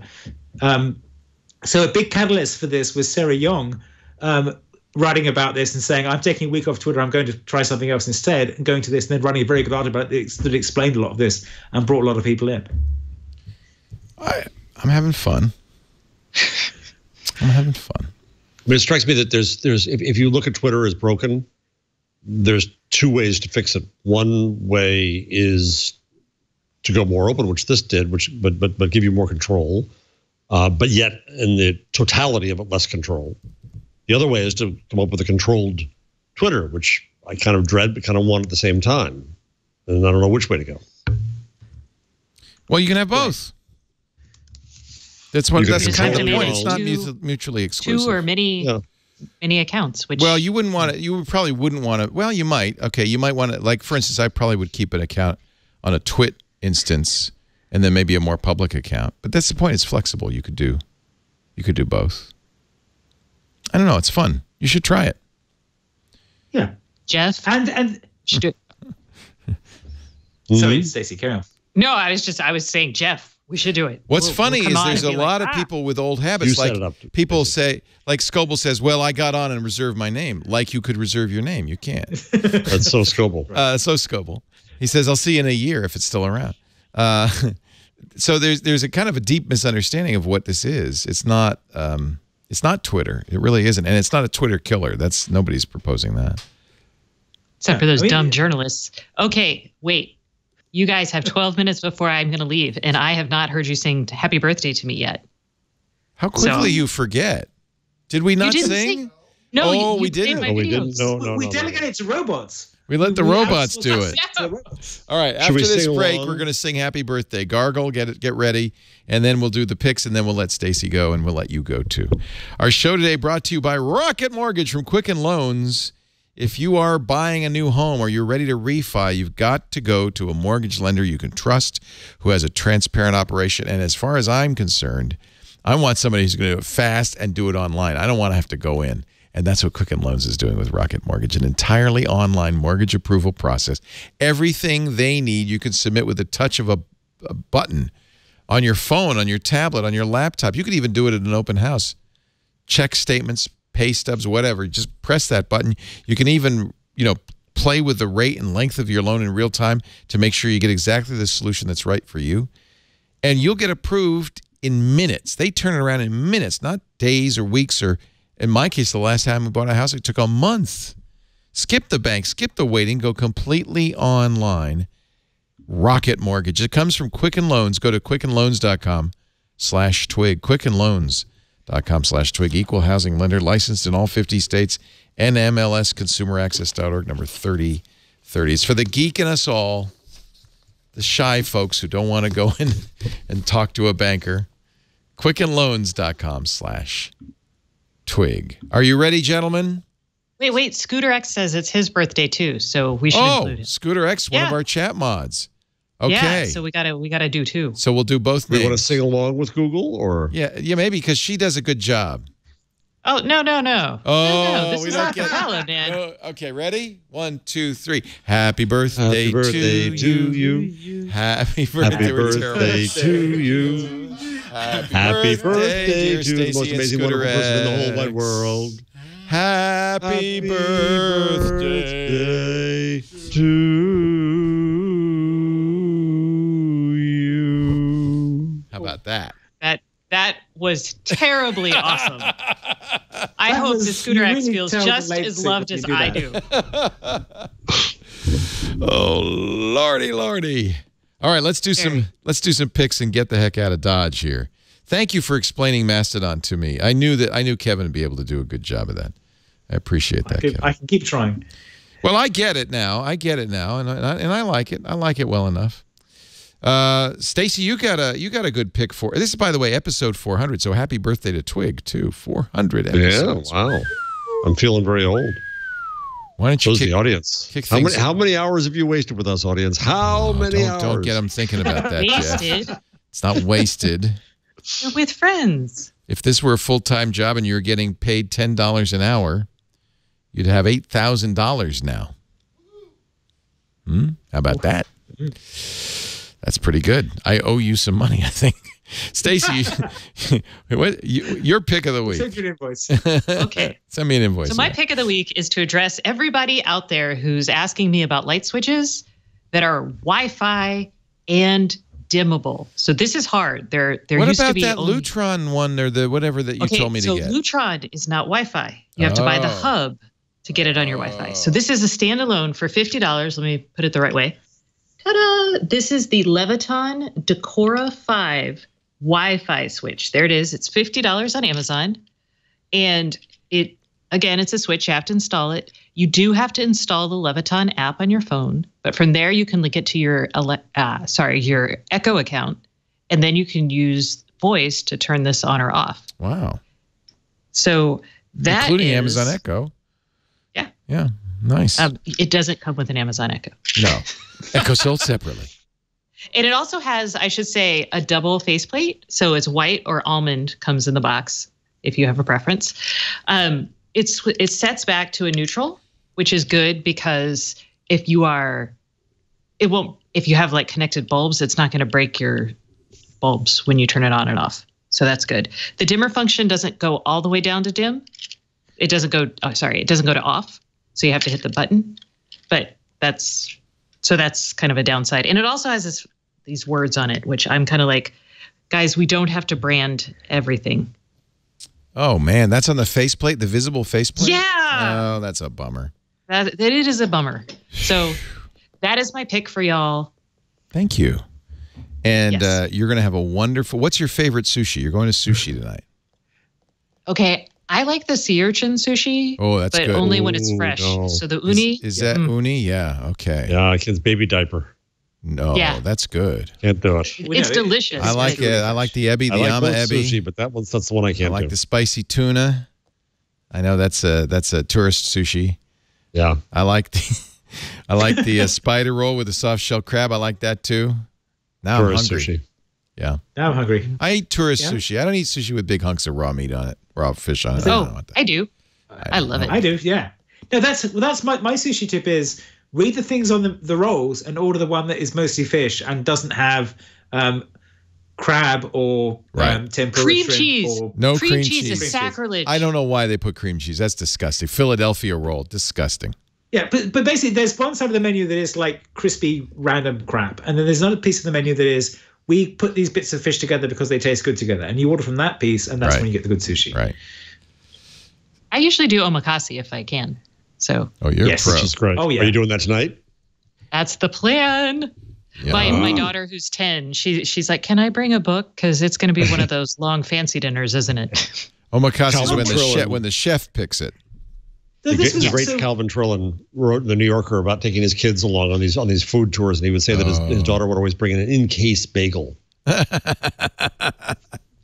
See, this is my kids grew up in California, so for them, tuna was this red thing that you eat in sushi places. Right. They didn't understand tuna fish. I gave them canned tuna. They were like, "What is this gray nonsense? This is not awful. tuna." What is this cat food? It's cat food.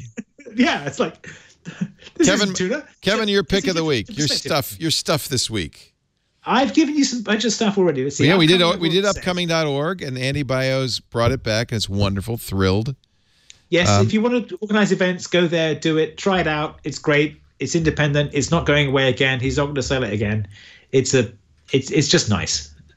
Another nice community of people building things for each other. Web sub I mentioned.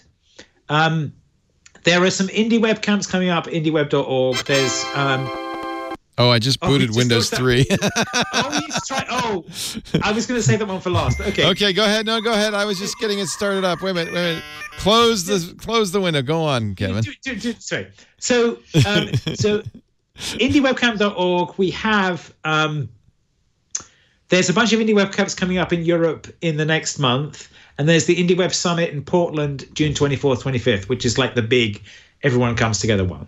And a lot of the indie web work connects to these other protocols I've been talking about, and it connects to Manton's project as well. I think he's hoping to bring some of that to this summit. This is so important, and it's just you're doing really important work to make the web accessible and open to all, and to have it all work together. I'm really glad you're doing this. And indieweb.org is the website.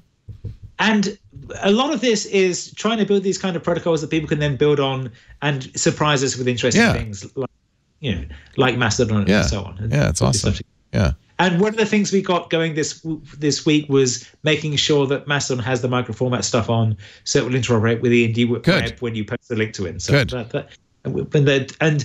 I was saying this about Eugene being very good at listening to the community and taking pull requests and following these bugs, and he has been extremely good about that. That is the reason this thing has succeeded, has been that he's been listening to people and saying, "Oh yeah, that would work. Oh, we should do that. We should do that too." Yeah, I think better than Keybase, a rel.me would be fantastic. That would really be nice. That would be good. Yeah. I'm going to encourage that one to happen too. But then the fun one, and this came from Andy Bauer as well, is Windows 3.1 in Web VR. So go on. I'm gonna do it now. I did it because I thought, well, this will take a while to load, as Windows 3 is wont to do. Here we go. Windows for Workgroups 3.1.1 in VR. Oh, look, Trumpet Windsock is loading. So now I can actually use this? Yes. And what does it mean that it's in Web VR? Can I... You can turn your head. If you do it on the phone... Oh, my God. You can look around. Holy cow. This is a lot of work. Somebody put a lot of work into this. What did I dial into? CompuServe? Genie? Prodigy? Oh, my. It runs even on a phone. Oh, I see. So as you move the phone around, I get it. If I turn it round, then you get the back I can't see it, right. You get the back of it? Oh, nice. And it's just as slow as Windows 3.1.1 was. So show your kids, this is what it used to be. And now you're running Pac-Man. I'm running Pac-Man, which I deeply regret. What is it? Function Alt F4? I can't even remember. Yep. Nope. I closed the browser. Oh, well, never mind. Thank you, Kevin Marks. Always a pleasure. And I'm sorry we lost you to Yorkshire. Oh, yeah, I'm not lost. So there was an article in The Guardian that I'm trying to remember the name of the guy who wrote it, David Goodhart. And he said it's a different way of thinking about politics. He says there are somewhere people and anywhere people. And the anywhere people don't really care where they are because they're connected to the world, and they can relocate around the world and get stuff working. And I've kind of been that. But then there are the somewhere people who say, no, I'm in this place. This place makes sense to be. I want to live here. I want to continue in this place. And coming back to Yorkshire has been an exercise in having us somewhere again. That's where you're from originally. Well, it's where Rosie's from. I mean, nice. But for me, it's the UK as a whole. But it's definitely being connected back to family and being in a place again. I'm a somewhere person who wants to be an anywhere person. You're an anywhere person who's now somewhere. That's about right. Yeah. That's nice, Kevin. I'm glad to hear it. Jeff, your number of the week. So I'll make this quick because Stacey has her sushi waiting, and you don't want stale sushi. The omakase awaits. No, you don't want that.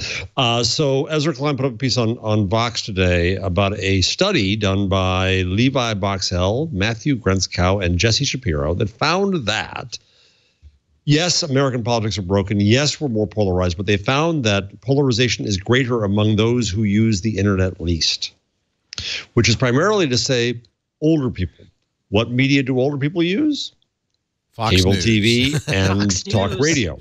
Yeah. Right. Yeah. It's my own dear parents. Yeah. So not to say that there isn't also polarization among the young, not to say that social media doesn't have a role there. But the However, internet, I think that's astute. I think that's accurate. Yeah, it is, I think. And social media always gets the blame. And full disclosure here is our university just took some money from Facebook, so I'm not doing this. No, but as at a least we're defense of in Facebook. a conversation. Yes, exactly. And you have a sense that there's another side, and you have a sense that it's there, and you have to argue with it. Whereas on Fox News and on talk radio, all you get is the one-sided propaganda view. And so it's really interesting research, and that's my numbers. As somebody who works for years in talk radio, I would agree. Of course, the real number of the week is 39. 39. It's a good number. God, I'd give anything to be 39 again. I was like, what? Why is that the number of the week? Oh, give me a break. My little tribute to Stacey. I'm like, what? I guess I should save this because we're running out of time. But Google announced a very interesting a new website. We played with it a little bit yesterday called AutoDraw. Have you seen this? Oh, yeah. I love this. So was this built on the thing they built before that was like the Pictionary game? Was that training this? Oh, I don't. They don't really say exactly where it came from. It's an AI experiment. It uses the same. If you're learning more about magic behind AutoDraw, check out QuickDraw, one of our AI experiments. It's AutoDraw's suggestion tool uses the same technology as QuickDraw. Yeah, that was the one. Yeah. Okay, so that it is. So it will to that. Yeah. Watch what's happened. So, and by the way, it's terrible at stick figures. So, stick figures are the wrong thing. But if I draw a car, Okay, it's not a very good car. I understand. But you know what? AutoDraw knows it's a car and says, do you mean that kind of car or that kind of car? Or maybe you mean a Volkswagen van? I know it had wheels, so was it a skateboard? This is so much fun. Should we start over? Do another one? How about I do a very poor happy face? I could do better. I have a pen. And then it says, oh, you meant, yeah, that's exactly what I meant. Or that. What if you try to draw like a group of buildings? Like something that's not just a single object? Sure. Let's see. What happens?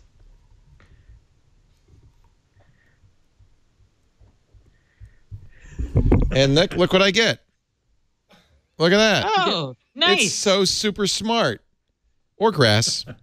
Or grass, yeah. Or grass. That was the other option. Or high heel shoes. I mean, it gives you a broad variety of things. And by the way, you can then use it. You could use this. You could use this with your daughter to make greeting cards and stuff, right?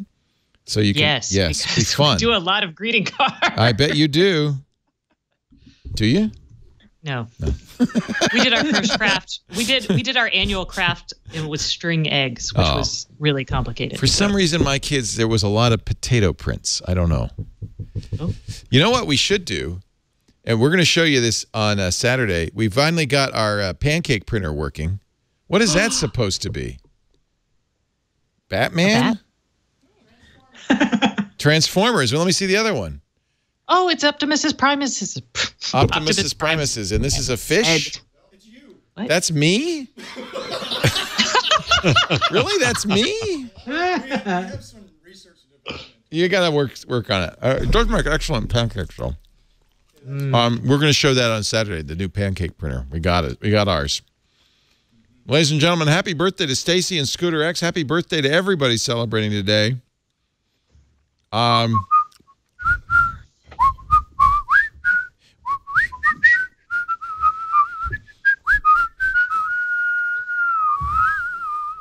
Thank you, Kevin Marks. Now in Yorkshire, indieweb.org, at Kevin Marks on Twitter. Big couch.